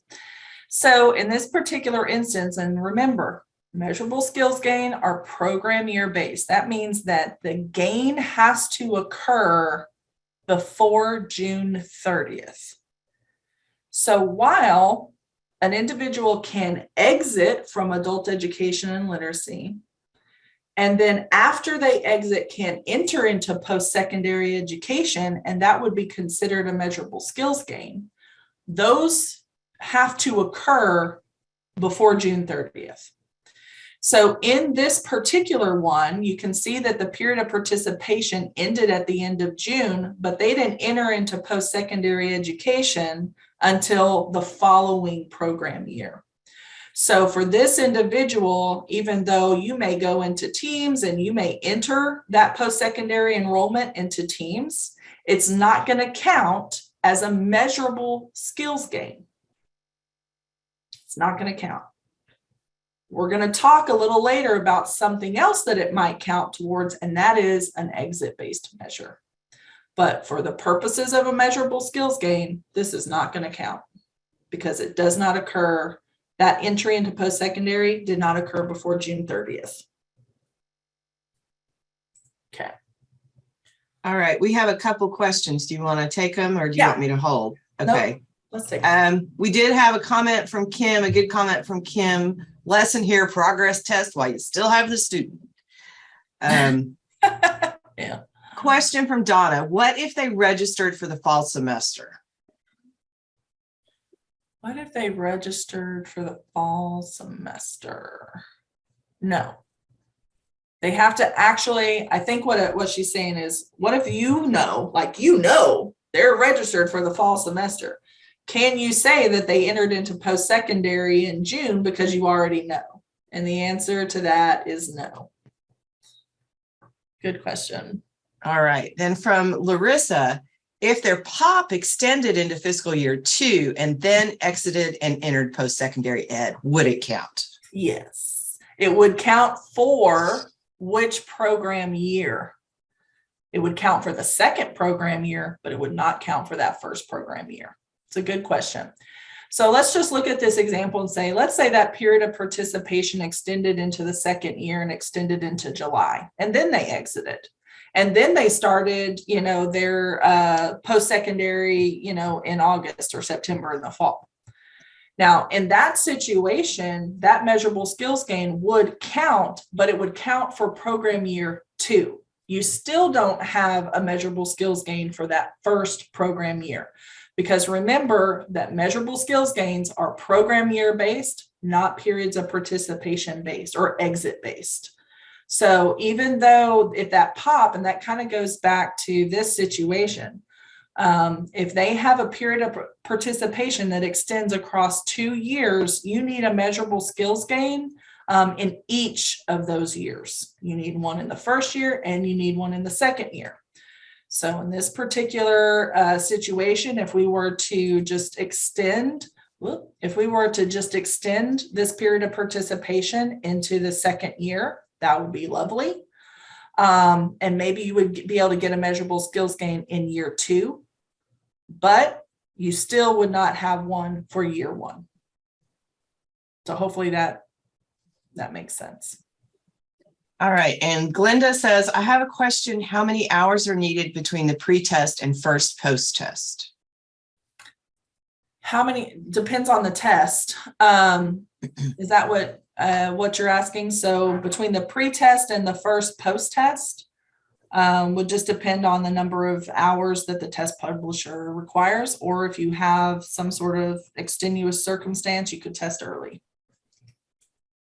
And Tracy, if you could, why don't you grab the link to the testing guide, and Glenda, that will have it in it. From Tiffany, if you are not required to post-test in all subjects, is an exemption with a valid reason still required? Post-test or pre-test? She said post-test. Okay. So what we say is that you have to baseline everyone. I think this is what it says. Ooh, you guys are putting me on the spot. So I think what it says is that when you are establishing your baseline test for individuals, you have to test in each content area unless there's a reason why you shouldn't. For instance, maybe it's a person. These vouchers, we've got this voucher program. Maybe the person's coming in and they only need math. I only need to take my math test, or something like that. But I do want to, come in and enroll in the program and, get some preparation for that. Then you could only, do a pre-test in math and include in your participant notes the reason why you're not giving them reading or language. You could do that. For the post-test, I don't think that we have anything in the testing guide that you have to go into teams and say why you didn't post-test them. I don't think we have that in there, but one of my staff can put it in the chat if I'm wrong, or that you have to document why. I think we just poke you and say, hey, these are your measures. You need to meet your measures. So if you don't post-test them, it's going to be on you to find some other measurable skills gain to help them meet the contracted measure. So Tiffany, I don't know if that answers your question, but let me know. Okay, then we have, I'm not sure if this is a comment or a question from Christopher. There'd really be no method to get that type 1B to count with the exit requirement. You could, and the only way, so think of it this way. Let me give you an example. I didn't put one in here, but I probably should have. If a person comes in, let's just say their period of participation ends in September, or let's say it ends in October, or I'm sorry, August, and their period of participation ends in August. Well, they are a participant for that whatever program year that is. So they need a measurable skills gain. They could exit in August and then enter into fall in post-secondary, and you could record that and it would count as a measurable skills gain for that program year. Exits occur all the time. It could also happen as a spring, right? Maybe they exit in November, and then they sign up for spring courses, and you could enter that into teams. And as long as it falls somewhere, that entry into post-secondary falls somewhere between June or July and June, you'd be good. Okay, and from Catherine, so a possible solution to that one question would be to register for a summer class. Yeah. So if we were giving services in July and August, yeah, let's see. So Larissa, so if you did a 1A in fiscal year 1 and a 1B in fiscal year 2, they would have an MSG for both years. Correct. Correct. Okay, and then Tara, if a participant shows gain in one domain and not been post-tested in other domains within one fiscal year, do we have to fill out a justification form for post-testing more than recommended hours in the next year, since they have accrued so many hours since last test in the last year? Holy smokes. I think I may need to answer that one during the next break. Let me come back to that one during the next break so I can actually read it and digest it and then answer it. Okay, sounds good. I think that's it for now. Okay. So let's look at an example, because a couple of you had kind of brought up, exit and multiple pops and how does that play a role? So just remember what we talked about. So when it comes to measurable skills gains, they are only in that denominator one time. You need one MSG. Every participant needs one MSG in every single program year. So how many measurable skills gains are required for this participant? Now, this participant has 2 periods of participation in one program year. How many MSGs do they need? This goes back to the weird thing that, the feds kind of did to us that we've been arguing with them about forever. Which is like, why are you making all this? Most of the measures are exit based. You made MSG program year based. Remember that measurable skills gains are program year based. That means that between July 1st and June 30th, everyone that has a participant flag of yes needs one MSG in that time frame. They can have multiple periods of participation within that program year, but for us, they're only in the denominator for a measurable skills gain one time. So you can never have greater than one time in a denominator for measurable skills gain. It doesn't matter how many periods of participation a student has within that program year. Now, those periods of participation, though, change when we're talking about exit-based measures, which is what we're going to talk about next. So keep that in mind. So for this particular student who had started services at the beginning of September, they stopped services at the end of November. They had a 90-day gap. So somewhere at the end of November, there's an actual exit date. They exited. They're gone. They come back in March. And they start, a new period of participation. Okay, I'm gonna throw some stuff at you right now. Here we go. This is what we've learned so far.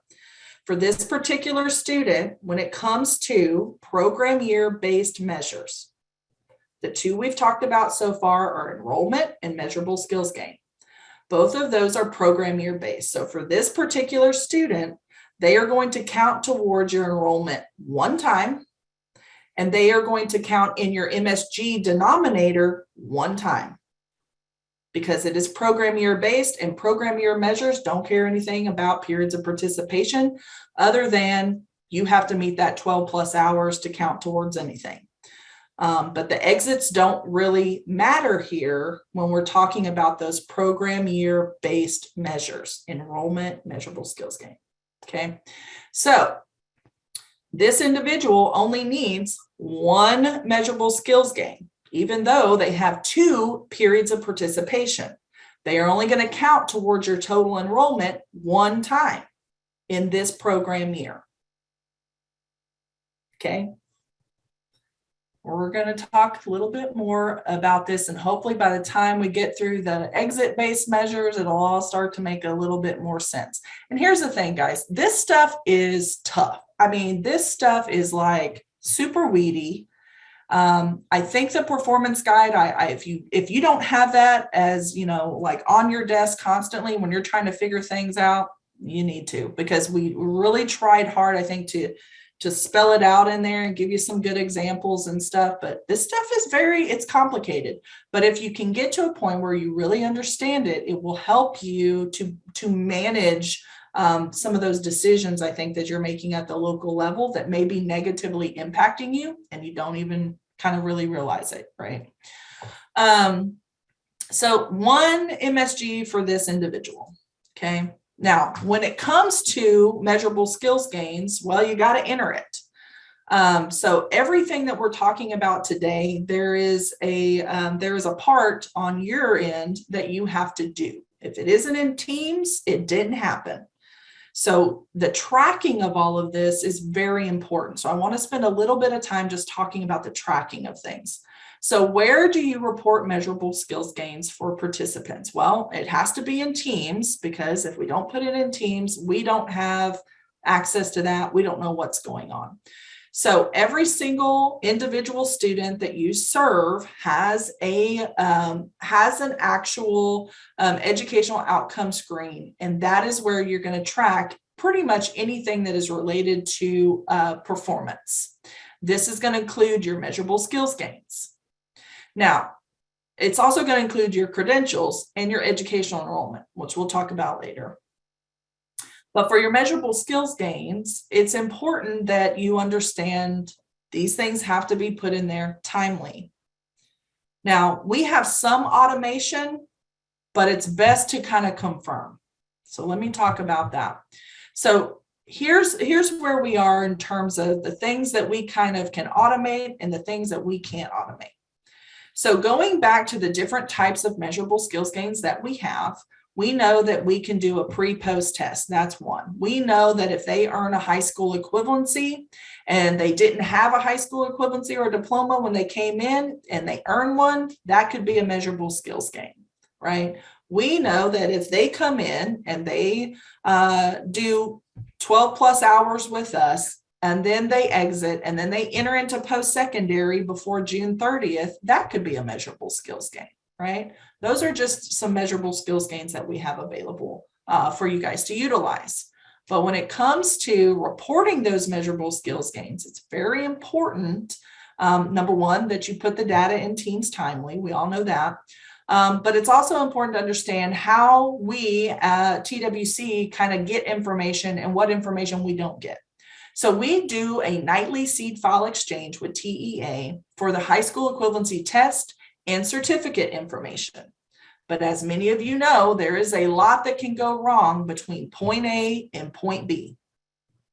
So I say, assume nothing.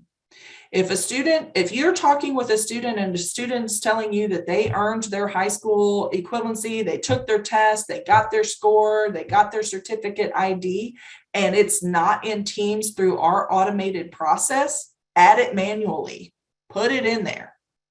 Don't wait for us. There are so many things that can go wrong in that seed file exchange, and we're constantly working on plugging holes and making sure that, we're getting things. But the joy of it is that you can go into Teams and just put it in there manually. If in some way or down the line something catches up and things are happening the way that they should, and we get that certificate through the seed file exchange, Teams will correct itself. So don't worry about that. So if you have the information in front of you, add it manually, please. Same with high school diplomas. Add all that stuff manually. The second thing is I want to be very clear about what we do and what we don't get from the coordinating board. So we do not have a disaggregate seed file exchange with the coordinating board. So anything related to post-secondary enrollment start dates, anything related to credentials, any of that stuff, We do not get that through an exchange. That is all going to be on you to put into Teams manually. So you got to track it and then you got to put it in there, right? So I just want to kind of, expressly put that out there because I think some people think, oh, they're probably, exchanging data with the coordinating board. And well, we do, but we don't.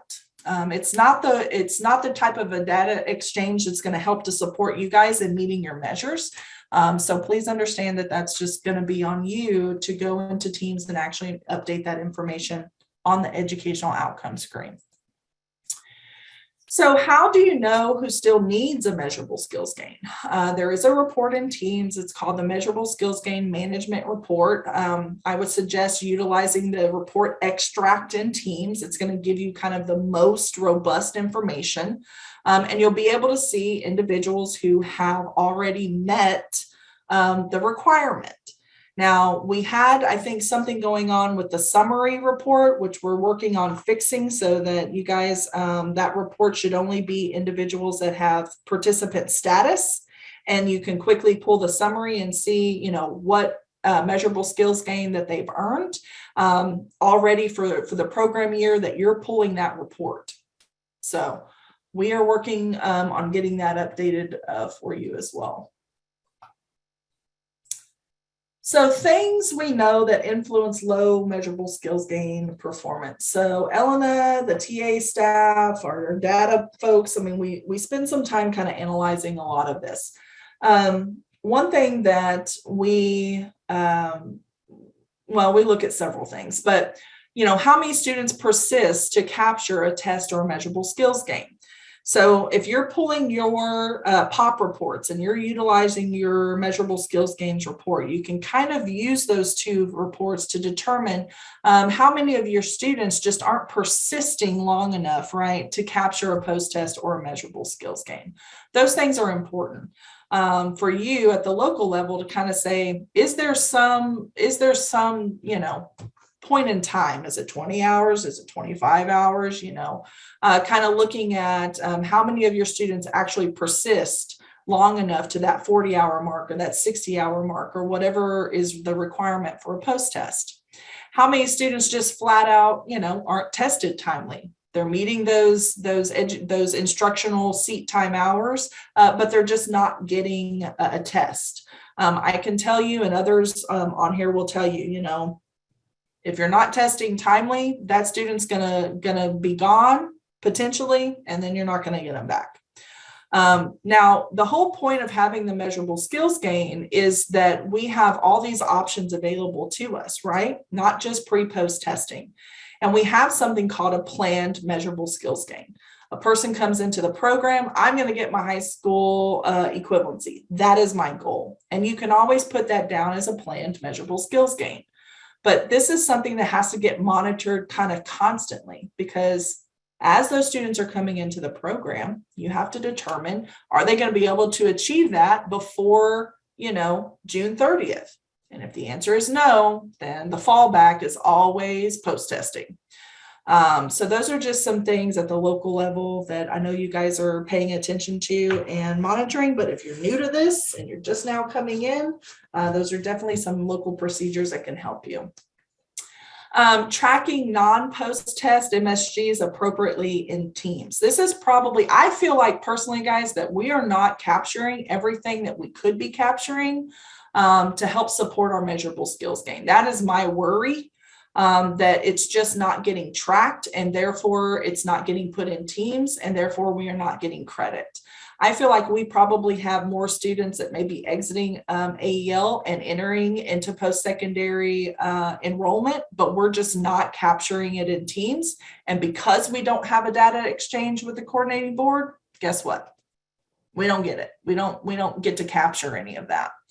Our measurable skills gains have decreased, over the past several years. Now, COVID's right there in the middle of that. But even before COVID, we were starting to see a decrease. What you'll notice when you get your contracted measures is that we are really pushing and we are making a stretch goal to improve our measurable skills gain performance. So keep that in mind, because things like persistence in particular, if you have 40% of the students that are leaving your program before you can even, get a post-test or get any kind of gain, that's going to be a big impact in, your meeting your performance measures. So questions on that? Oh, we've got several things going on here. All right. So Tracy posted the testing guide and some of the information about post-testing, and Tara had a question. But if post-testing in another content area doesn't happen due to various reasons, is it required to have justification in file for those participants whose test results are pulled forward into a new fiscal year? So read that one more time, Beth. Okay, so what Tracy had pulled the wording out of the testing guide about post-testing, and Tara said, but if post-testing in other content areas doesn't happen due to various reasons, is it required to have justification in file for those participants whose test results are pulled forward into a new fiscal year? I see what you're saying.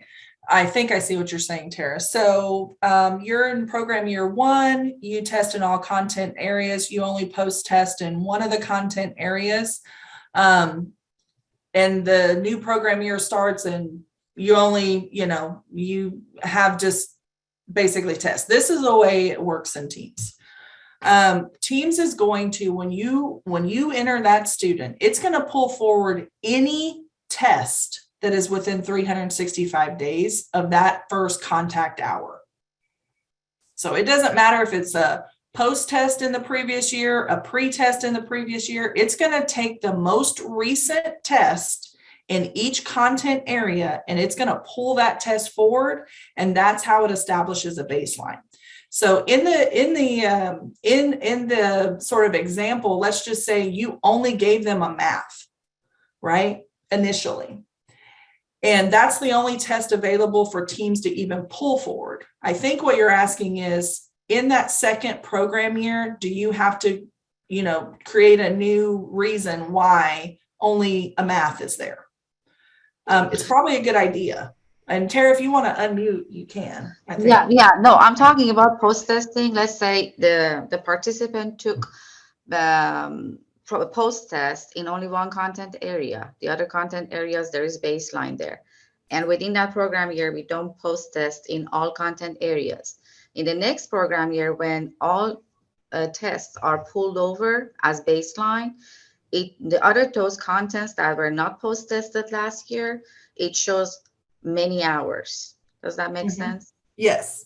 So do we have to have justification in file? Because when we give them new post-test in the new program year, it shows, more than recommended hours from baseline with that post-test. Okay, I got it. So you mean it's just the test was pulled over from last year and we didn't test because there was a gain last year.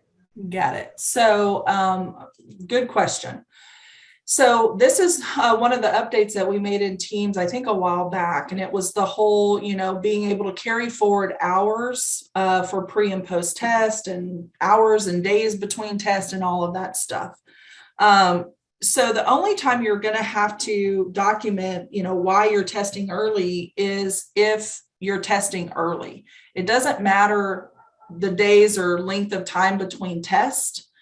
So you could have taken, that test could have been from a previous year, and maybe, some of them have 100 hours because you didn't do a post test in the previous year. And then maybe one of them has 20 hours because you did do a post test in the previous year.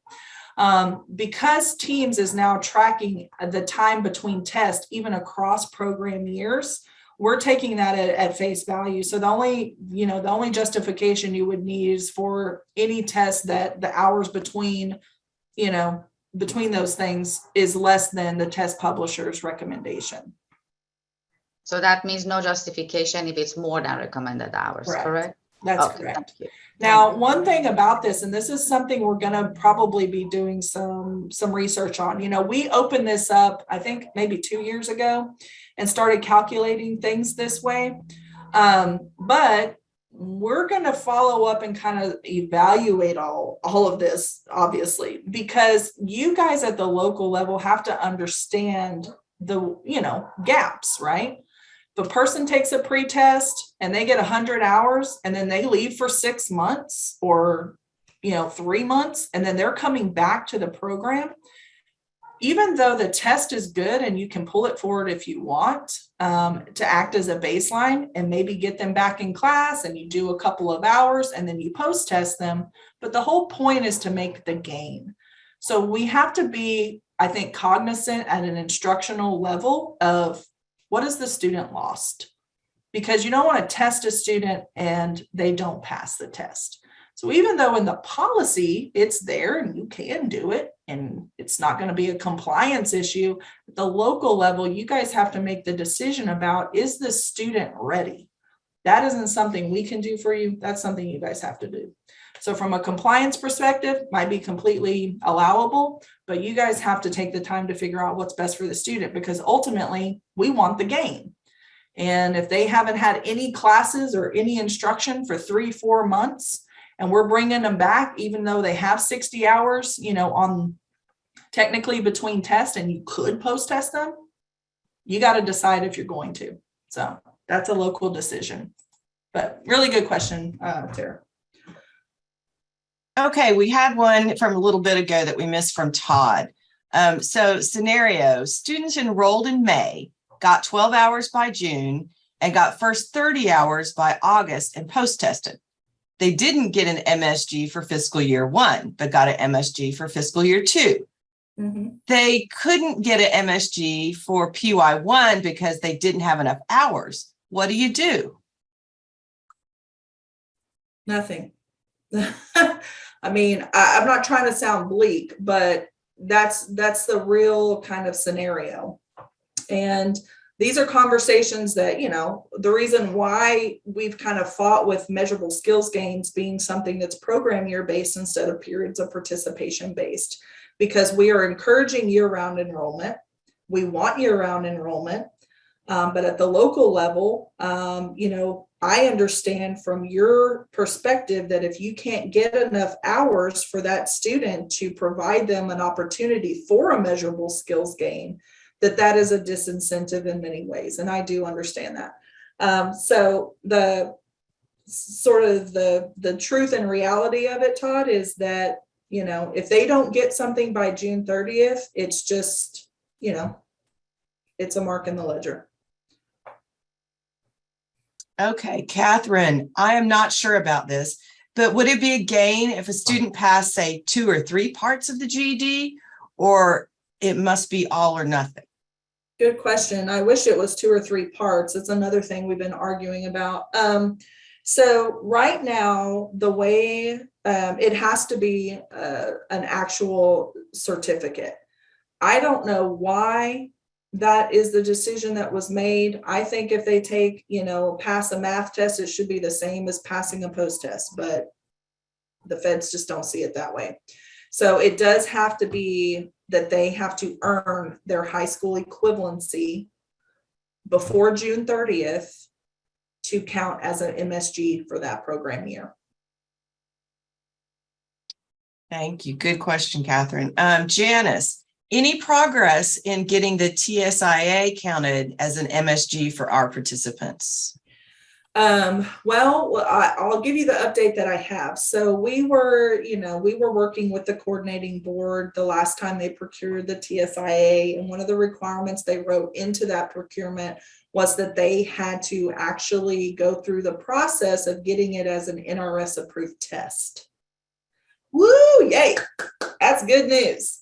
However, that process is very lengthy, as you can imagine. So I'll check in with my counterpart over at the coordinating board and just kind of check in on where they are with that process. Right now, the answer is no, but we are working on it. We would love for it to be just considered an NRS approved test, period. Right now, the TSIA and the results of any of those tests do not count for purposes of performance in AEL. Okay, from Gracie, will an unofficial transcript work as proof of enrollment to post-secondary? I believe so. I believe it will. Again, look at that 0421. There's an element on there that speaks to that. Go over to the source documentation, and anything that's listed in there will be counted as validation of that. I don't think it needs to be like a sealed transcript or anything like that. I think a copy is sufficient. All right, and from Marcia, should we post-test in all domains or in the lowest domain? I would say all domains. All domains. Because any gain counts. You know, what used to be the lowest, we used to do domain of significance, and you didn't get credit unless they made a gain in their lowest domain. But we don't do that anymore. So to increase your odds and the percentage of, you know, them making a gain, it's wise to post test in all areas for which they have a pretest. Okay, and then from Jacqueline, so if a student entered the program at 8-1 in the previous year, then progress tested in only one content area for this year, we would still need to retest in both areas since the initial test has expired. Some of these are tough. Since the initial test has expired for the non-post tested content area. Okay, I may have to read this one. So if a student entered program at 8-1 in a previous year, then progress tested only one content area for this year, we would still need to retest in both areas since the initial test has expired for the non-post tested content area. I even read that. I can't even like picture it up in my mind. So Jacqueline, if you're out there, do you want to unmute yourself and maybe ask that verbally? Yeah, sorry, I'm a math person. Writing is not my strong suit. So basically, I'm just kind of confused on, so say we have a student who joined us last program year and they topped out in reading. So they were HS in reading. So we only post-tested them in their math, say in like March. So that March test for the math is still good until this following March. But for the reading, it's expired. So whenever we're looking at this new program year, do we need to capture a new reading test? If they've already topped out, like you said they topped out last year? Yes. Okay. Then I think that you could just write an exclusion to say that's why you're not going to do that content area this year because they've already topped out.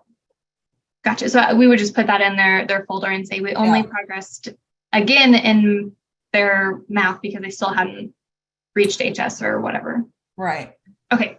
Thank you. So eligibility is intact because they still have gains to be made in their math. They've topped out on their reading.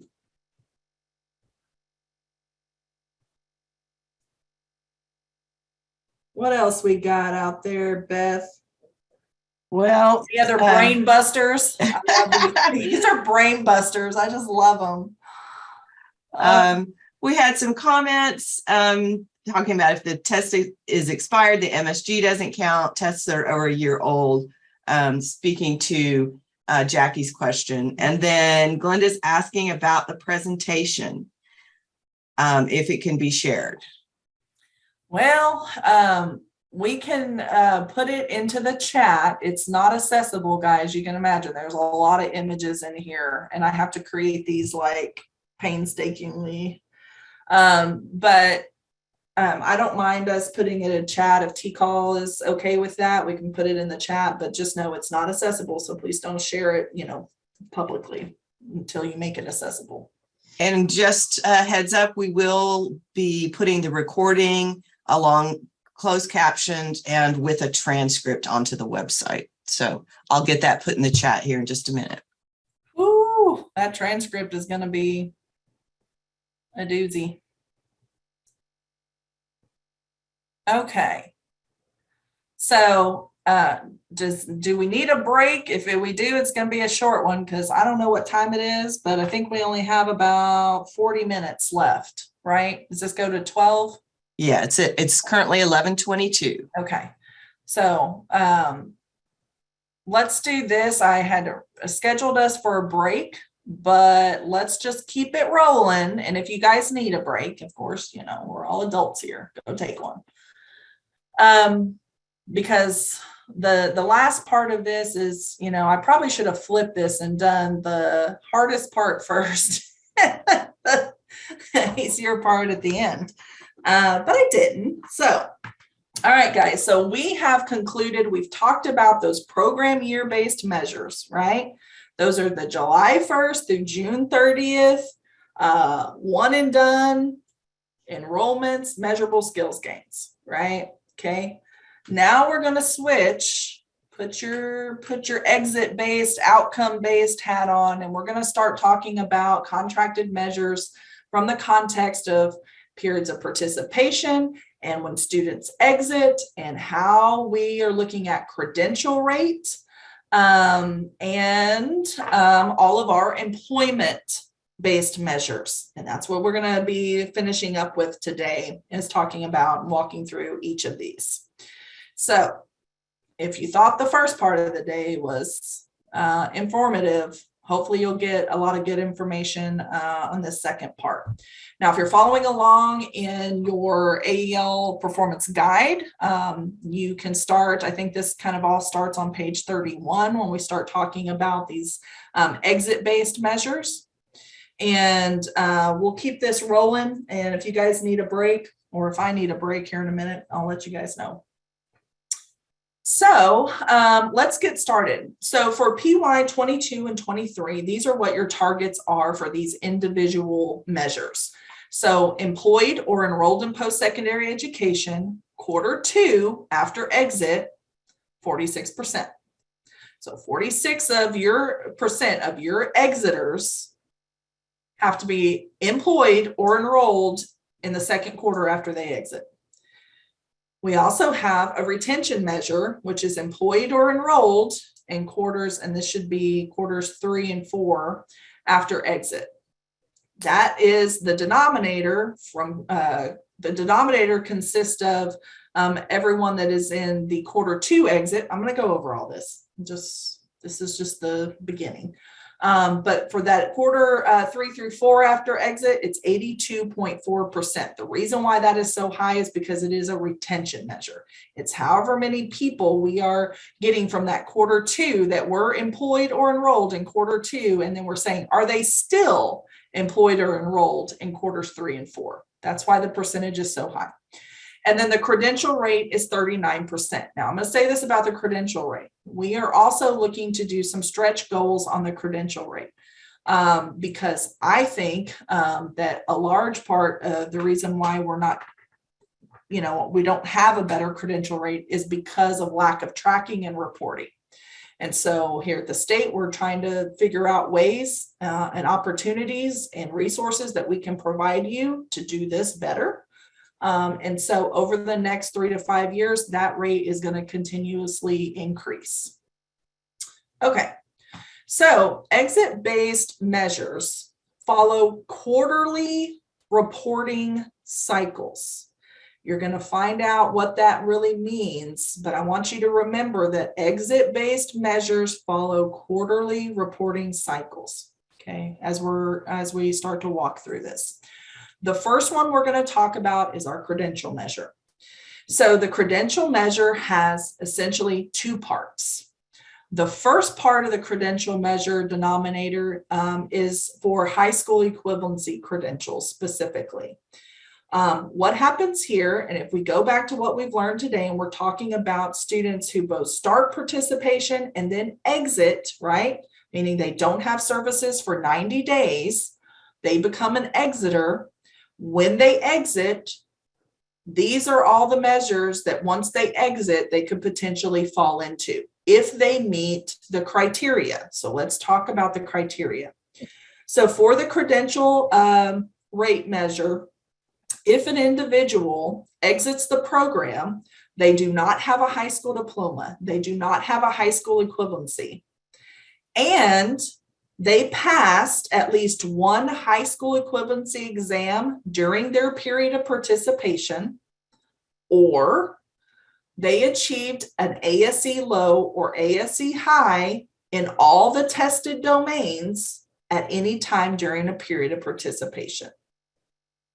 Now I'm going to pause there because on that second one, I think it's very important that we realize if you are only testing a person in one content area like math, and that one content area is ASE low or ASE high by June 30th or whatever, by their exit date, I shouldn't say June 30th, by their exit date, they could potentially be in the denominator for the credential if they don't already have a high school diploma.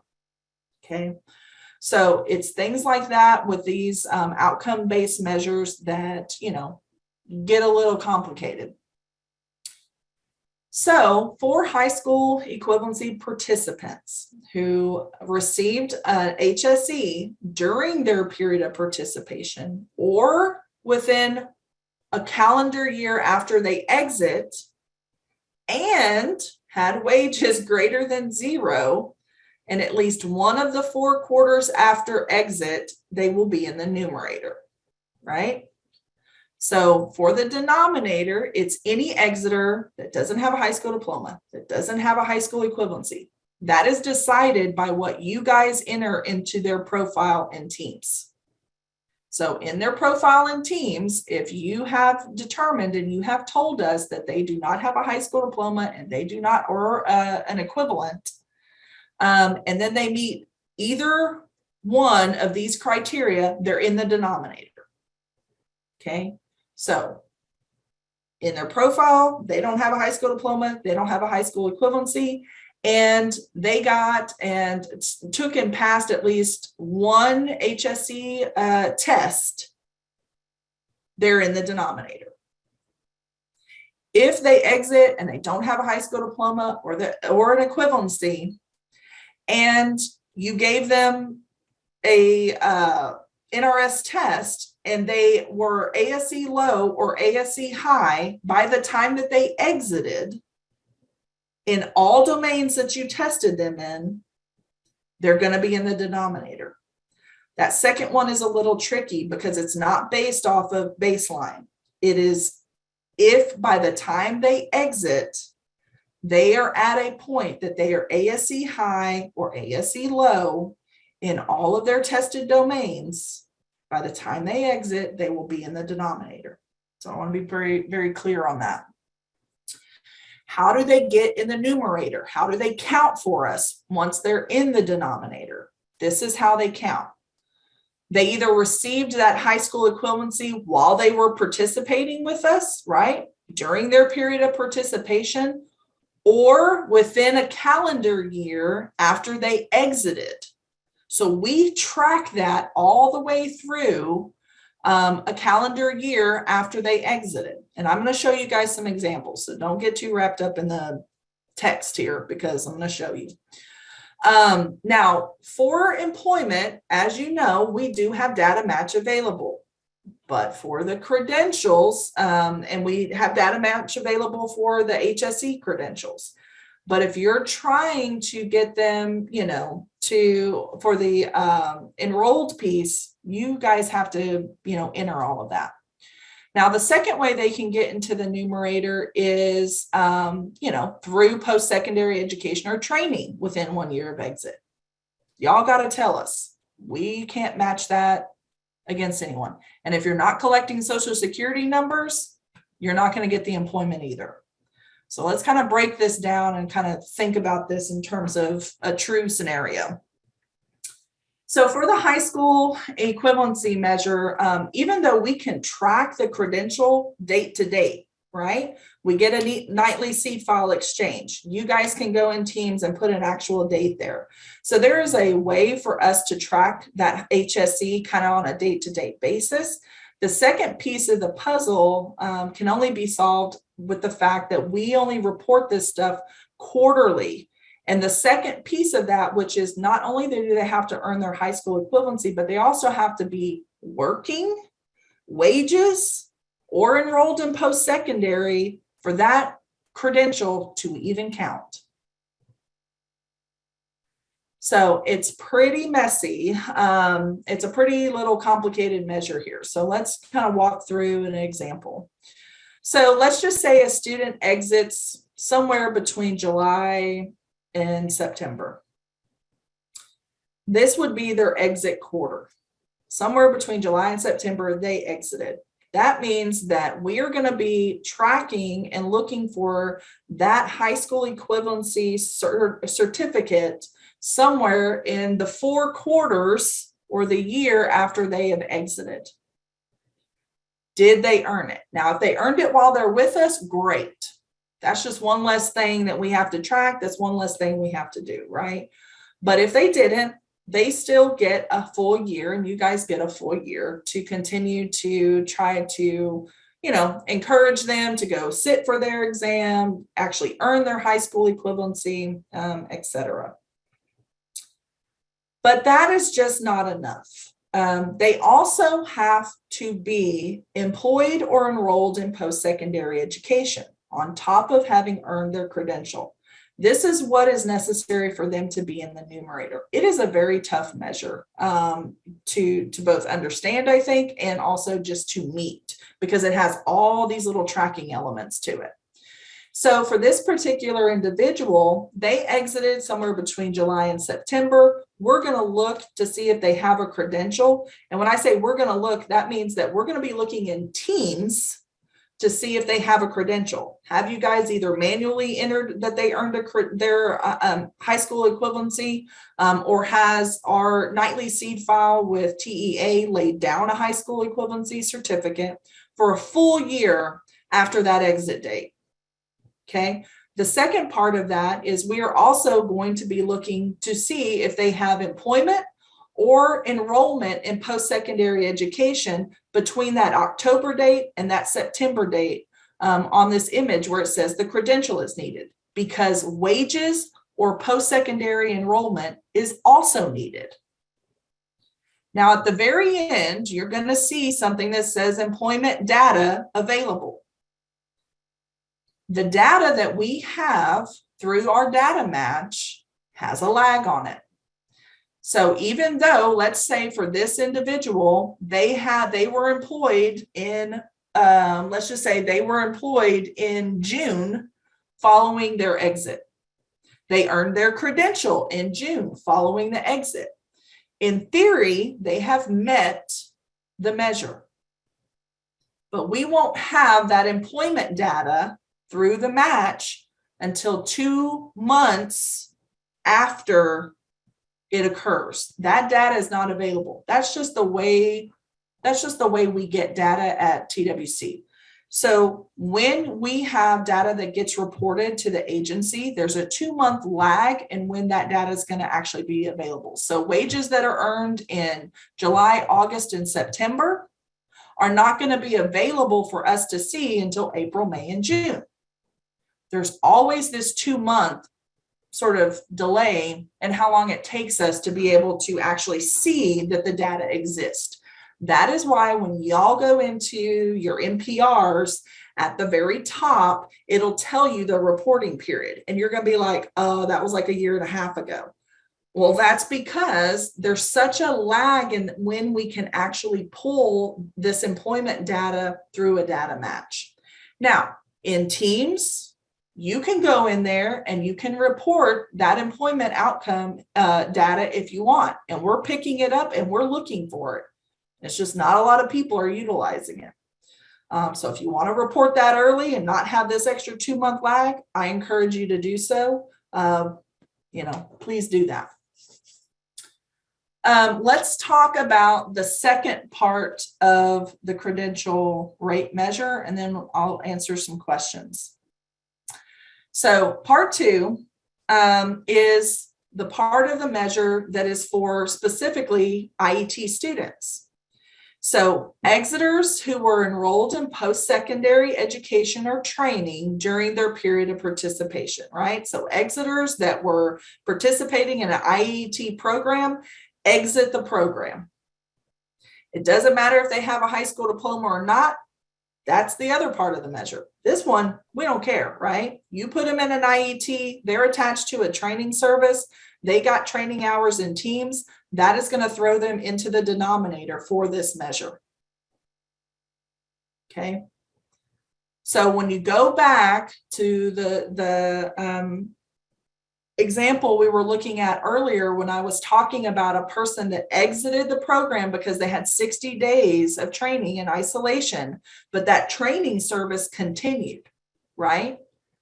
They're going to fall into this measure based off of when we determined exit. So if they continue to be in a training service for 18 months after they've exited with us, then it's going to be very unlikely that they're going to count in the numerator for you. Because what the numerator says is that you have to earn that post-secondary credential within 1 year of exiting adult education services. Not 1 year of exiting your training, 1 year of exiting adult education. And that is only established by, our criteria here. So for those IET exiters from the denominator, they have to earn a credential while they're still with us. That's why it's important to have those basic skills, contextualized skills through the whole entirety of the IET up until they earn that credential. Or we do give them 1 year, 1 calendar year after they exit to earn that credential. That's how they count in the numerator for this measure. Now, the crucial piece to this is for this measure, we're counting on you guys. Remember, we don't get data match through the coordinating board. So this is all on y'all to report in teams, track those individuals, get those credentials put into the system, make sure you have the documentation or that you are, putting those notes into teams. We're really counting on you guys to do this.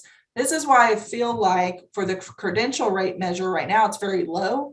I think some of that is just the tracking of it because it is difficult and we don't have a data match right now. So I want to run through a couple scenarios, then I'll take a couple questions. So just to kind of put some visuals on this. So let's meet Jane. Jane does not have a high school diploma or an equivalency. Jane exited adult education with ASE high test scores in all of her tested areas on 5/31/2022. When does Jane need to have achieved a credential by? When does Jane need to have wages showing? And when will the data be available? So let's walk through this and take it one question at a time. So let's start with when does Jane need to have achieved a credential by? So those of you that are saying 1 year after exit, May 31st of 2023, that is correct. Yay! Wish I had like a little confetti spray that I could do on the screen, but I just don't. So when does Jane need to have wages showing? When does she need to have wages showing? Is there any particular time frame that we have to see those wages in order for that high school equivalency to count towards this measure? So those of you that are saying 1 year or the same time frame, that's correct. It's all the same time frame. So essentially when they exit, they need to get a high school equivalency credential and have wages showing within the year after they've exited. Now, when that data will be available might be at a different time, which was why you guys don't get that information very timely. is because we are constantly looking at this on a quarterly basis and reporting it. But Jane, just because of Jane's circumstances, may not have information available until that very last quarter, that fourth quarter after she exits. And if that's the case for Jane, then that data is not going to be available until 2 quarters after that. So let's look at it. So when we're talking about our credentials and even our employed or enrolled exit-based measures, the availability of the data plays a big role here. So if we're looking at this from across 2 program years, and I don't know why these dates are, sorry, those dates are wrong. It should be 22, 23 on that second line. Let's say that a person exits 5/31, right? Like Jane. So she exited 5/31. That means that she is falling into the quarter of April, May, and June. All the exiters from April, May, and June go into one bucket. That's a quarterly exit report. They go into that bucket. And then we will be looking and checking for the next 4 quarters after that, or a year, to see, does she have a high school equivalency and does she have wages, right? But let's just say she earns her high school equivalency in January. That's one checkbox. We're still looking for another checkbox, right? And maybe that other checkbox doesn't come until, maybe she doesn't get a job until the following June. But we're not going to have the data for those June wages until 2 additional months later. That's when the data will become available in June. So for us, we are essentially tracking 6 quarters. You won't have that data for 6 quarters after they exit. So I know that's kind of a lot to process. So here's some frequently asked questions just about the credential rate. Can a person who qualified for a high school equivalency credential denominator get a post-secondary credential instead to meet the measure? And the answer is no. If they were not in an IET, then a post-secondary credential will not satisfy this measure. And I think that's important, because if they're in the denominator because they, met the criteria to be in there for as needing a high school equivalency, and then they exit AEL and they go to college and maybe they, get some credential through a post-secondary means, but they never earned their high school equivalency, they're not going to meet for you. That's important to know. The second question we get is, what about an individual who is both a high school equivalency and an IET, right? Or ability to benefit type folks, or people that are earning a high school equivalency while they're participating in an IET program. Then what's needed to meet the measure? Now, if they are in both, you can mix and match the credentials. So if you qualify for both parts of the measure, meaning if a person who took and passed at least one high school equivalency exam during their POP also enters into an IET in the same POP before exit, they can earn either a post-secondary credential or an HSE and enter into wages to be placed in the numerator. So I know that's kind of a lot, so I'm going to pause and answer some questions and go back if I need to.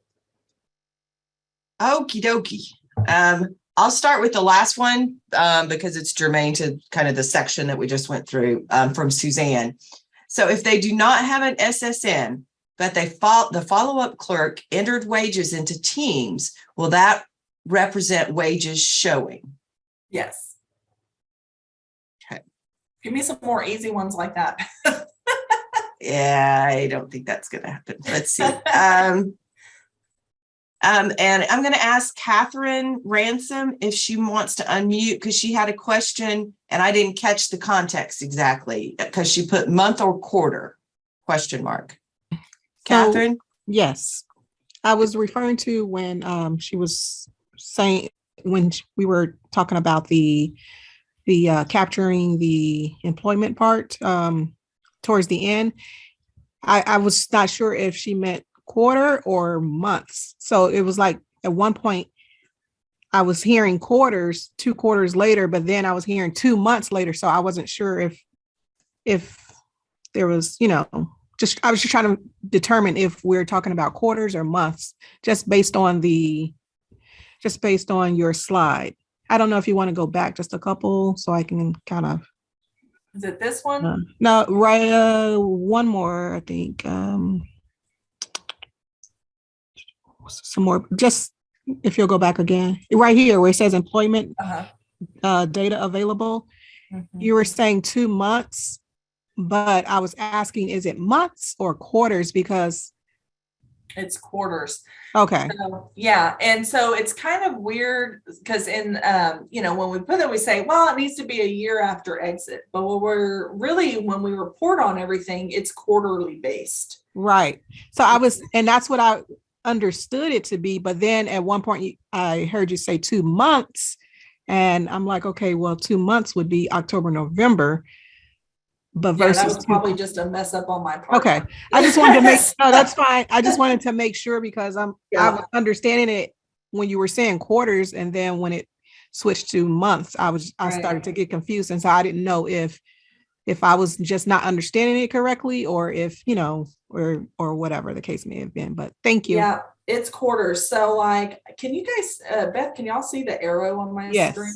Yes, ma'am. Okay. So for wages that happen and occur sometime here, July, August, and September, we won't have access to know that those wages occurred until here. Exactly. Yeah. And so I understand it in that aspect when it was quarters, but I just wanted to make sure that indeed that was correct. Yes. Sorry about that. That was okay. Probably just me. That's okay. It happens to all of us. Thank you, Catherine. Any other questions? Yes, we have one from Janice. What do we need to verify wages? Good question. So that is all included in the performance guide. We lay it out kind of what the source documentation can be. Employment verification, wage verification, you can call a person, you can call an employer, a check stub. I mean, there's several different things that you have available as to validate those wages. Good question. Okay, and then we have one from Mr. Martinez that goes back to the performance targets. I think he's specifically talking to the employment targets. How did fourth quarter get so high from the, 46%? How does AEL control if when Exeter's work? Louis, do you want to unmute?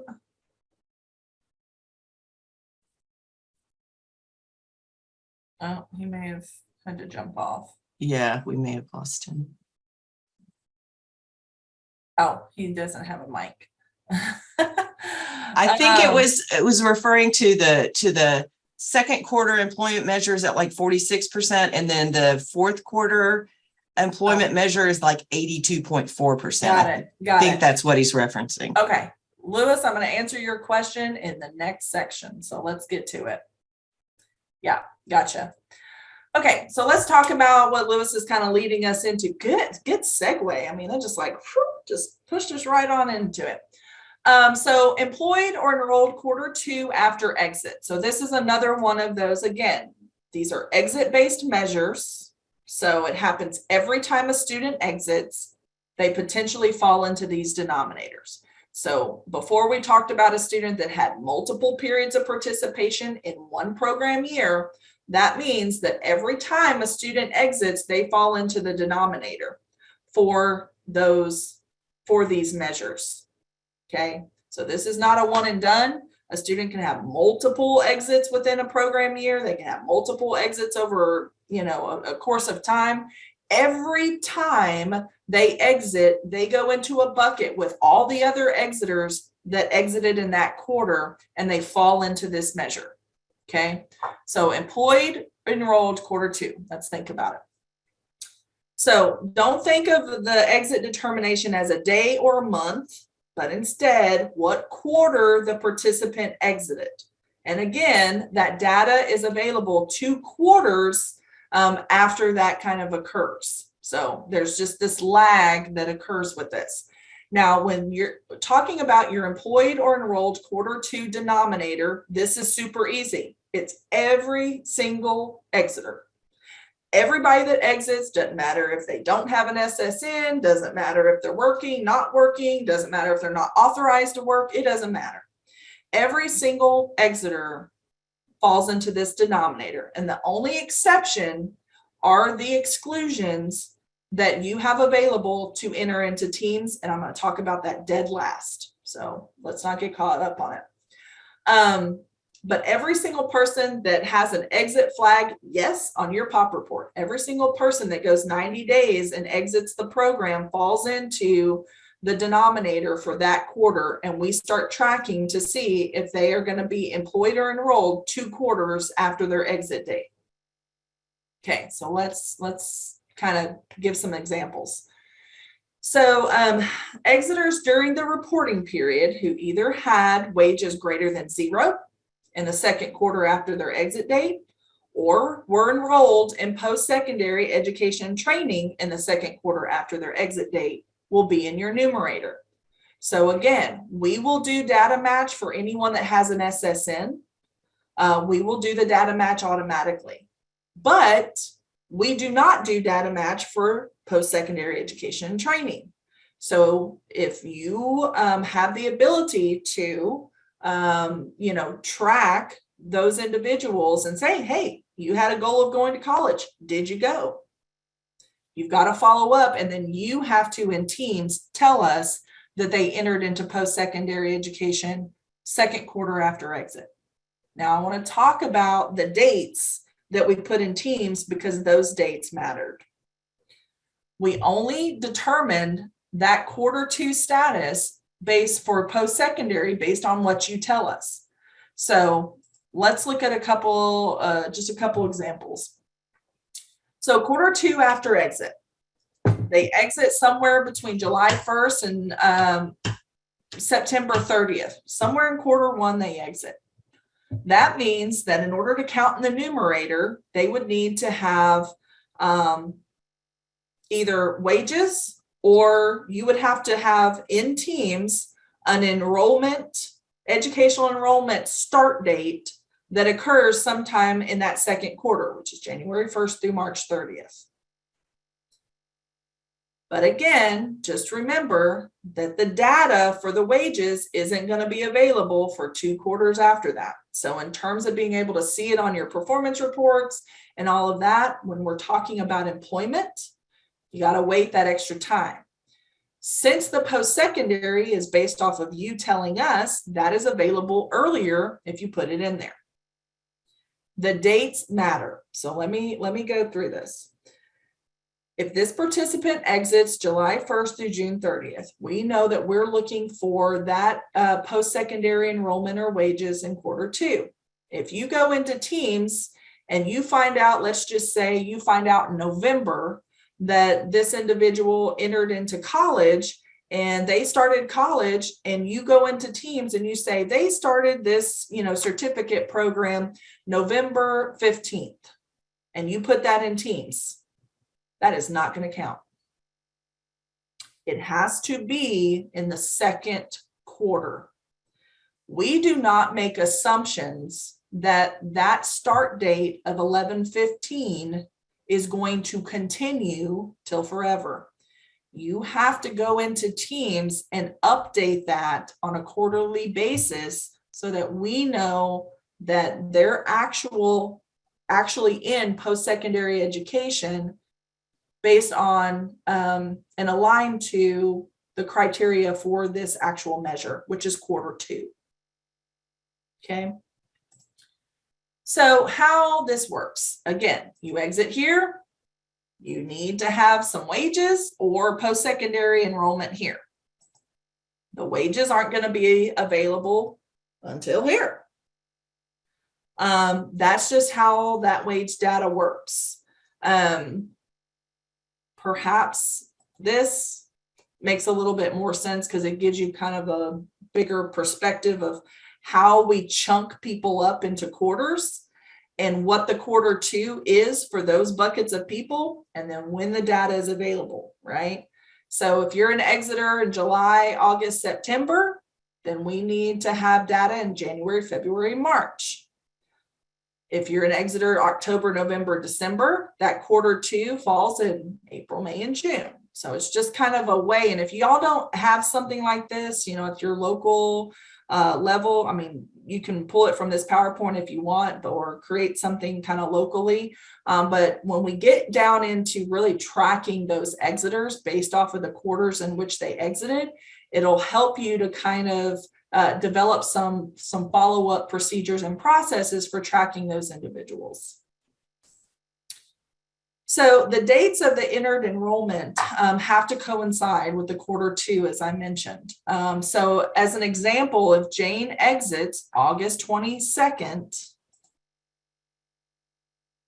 then we have to see that quarter two somewhere between January 1st and March 31st, that there's an educational enrollment date in teams that falls within this time period. If the educational enrollment date in teams falls outside of this time period, it's not going to count. We are specifically looking for the dates in that quarter two. And that's important because what we see in teams a lot of times is you guys, you know, they exit and then you're good. You'll go in there and you'll put in, okay, they went to college, right? Because you're still looking at that measurable skills gain. And sometimes that entry into post-secondary can count towards both. But you have to understand that for the exit-based measure, you have to continue that tracking, not just, you know, right after they exit, but you have to continue to track that in quarters two all the way through basically the first year after they exit. Questions? And we're running low on time. What do we got left? 2 minutes? Yeah, we have one from Kathy. Since wages are not available for a match until a few months later, it doesn't count? It'll count. It just won't show up on your performance until we have it. So it does count. It just takes a while for it to kind of catch up with itself in terms of when you will be able to see it.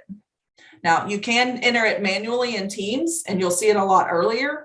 But if you're counting on the data match, there is a pretty significant lag. And then we had an email, or excuse me, a question from Christopher. Will there be a more extensive training letter on the wage information topic? We have both. We have a webinar that we did when we added this in Teams. It is out there, and I'll be happy if you want to send like an email to the AEL technical assistants. We can share that with you. I think we have it pre-recorded. We have a canned webinar on it that has all the tidbits and information. Kathy had a follow-up then. Does this mean our data for fiscal year 22 is still in process of being updated? Yeah, for the employed and enrolled, those exit-based measures and your credential measures, we won't actually have for the people that exited in PY 22, like 21, 22, the exiters from that program year, we won't have the results of that until, you know, a year and a half later. So it's always this huge lag. So when you look at those NPR reports, it's important that at the very top of each of those sections, it will tell you what information, like what data is being supplied to you. It'll give you the reporting period range. So if you pull up the NPR for this past month or the one that Elena and them are getting ready to send out to folks, when you look at those exit-based measures for credential and employment, what you're going to see on there is that it's probably from the period of 2020 to 2021, because that data is just now, you know, becoming available for the wages. So yes, it's a significant lag. Janice says, can we have more funding to hire a full-time person to do this? Yes, so I talked about this at the beginning. Actually. It's one of the reasons, that we increased the cost PERS pretty significantly, and we'll continue to increase those over the next couple of years because I understand that this is a lot. And that this is no longer a program where we have directors and an instructional person and instructors, that we really have to have individuals that are case managers, career navigators. We have to have all of these staff that are doing this work. It's very difficult to meet this measure when you have skeleton staff because it's a lot of tracking involved. And so other programs underneath WIOA that have responsibilities for these same exact performance measures have those staff, but they've always had them. Adult Ed is kind of new to this, this level of reporting. I say new, but I mean new under WIOA. We've essentially been responsible for it for, quite some time now. But yes. Yeah, we've got to start thinking about, and I hope you guys locally are thinking about, adding those additional staff, because I think you'll see a big increase in a result of the work that they would do just in tracking students and really understanding these performance measures. Now, here's the thing. I know we're at time, and so I don't want to keep anybody past, whatever, the time that we kind of agreed upon. I have a whole nother section to go through. I'm sorry about that. I'll try to figure out a way that we can circle back, but you have the PowerPoint to go through the next kind of quarter 3, quarter 4, and then the exclusions. So I'm not going to keep anybody on. I'm going to stay on and answer questions though, Beth. But I don't want to consume anybody else's, take up their time. Okie doke. We did have a question, so I guess people can roll off if they need to, but we'll keep the room open for a little bit longer. Is that kind of where your feeling is, Mahalia? Yes, yeah. Okay, so roll off if you need to roll off. I know it's lunchtime. But I'll go ahead and try and capture other questions that are coming in. Eduardo did have a question. Is there a reason the employment rate target went up from 40% last year to 46% this year?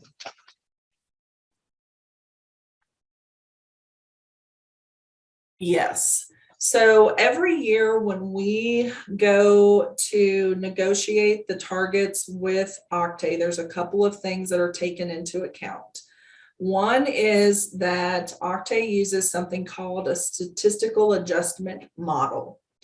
What that model does is it takes, it looks at the last two or 3 years worth of actual performance, and it basically spits out a number for us, right? It says, based off the last several years of your performance, your actual performance, not your, did you meet your target? Yes, no. But your actual performance, what is reasonable to incrementally adjust that target moving forward. And so when we see those sort of increases, well, it's just based off of all y'all's awesome good work out there. So the better you do, the higher your performance targets are, essentially. Which isn't a bad thing. We at the state level, we temper that, like if something ever happens and we're really uncomfortable with it and we're just like, no, we don't think that's going to be the case because there's all these contributing factors. We will, go back and forth and negotiate that down potentially. But that's how the targets get adjusted. It's based off of what we have actually performed in those areas over the last several years as a state, not individually. So that's a key thing there. Couple of people have asked about the PowerPoint. I just added it again to the chat, so you should be able to download it from the chat. Let me see, I kind of got lost in all of the, let's see. Are we still getting credit for HSE students who we refer to high schools for diplomas in regards to those students who have high school credits but did not pass state exams? Yeah, if you guys, there are certain graduation committee sort of allowances out there in certain districts where they're having adults come back, and they're not re-enrolled in high school per se, but they are allowing them to come back and sit for exams and do certain things to be issued a high school diploma. If you guys are working with those adults who are not considered enrolled in K through 12, but they're just working towards that diploma to meet the graduation requirement, and you're helping them with the prep work, and then they end up earning an actual high school diploma, you can enter that into Teams as a high school diploma. But you have to do it manually. We do not get those through TEA. All high school diplomas are manual entry only. Great question. All right. And then I had one that went back a ways from Todd. If they pass one part of the GED, and this was when we were talking about the credential measures, if they pass one part of the GED, would that be counted as an MSG, i.e. they took and passed the math GED test?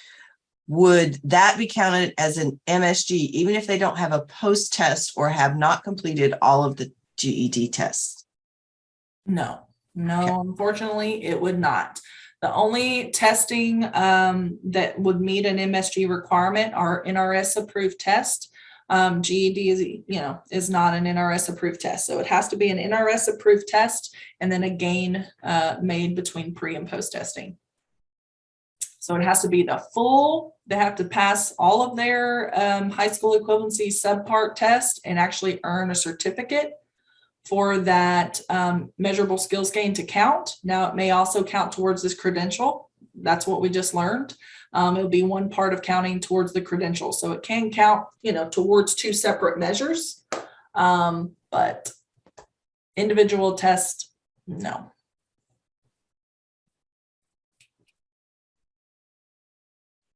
All right. I think I got everybody. Woo! I know that was a lot, guys. It's a good refresher, though. Many of you may have known a lot of this, and those of you that are still on, I mean, you guys may feel comfortable with this information by this point, but I always we've got a lot of new folks out there. We've got a lot of new directors. We've got a lot of new performance accountability folks. So this is something I just like to do at the beginning of every year, just to kind of remind everybody as you are working towards your program management, you're working towards your detailed project plans and things like that. So I hope you guys found it informative. Use that AEL performance guide. Everything I went over today is in that guide to some extent, and it's always just a good reference point and a good kind of gut check as you're making decisions locally. So I hope you have a wonderful rest of your day. We're going to sign off here, and we'll see everybody at the Fall Institute.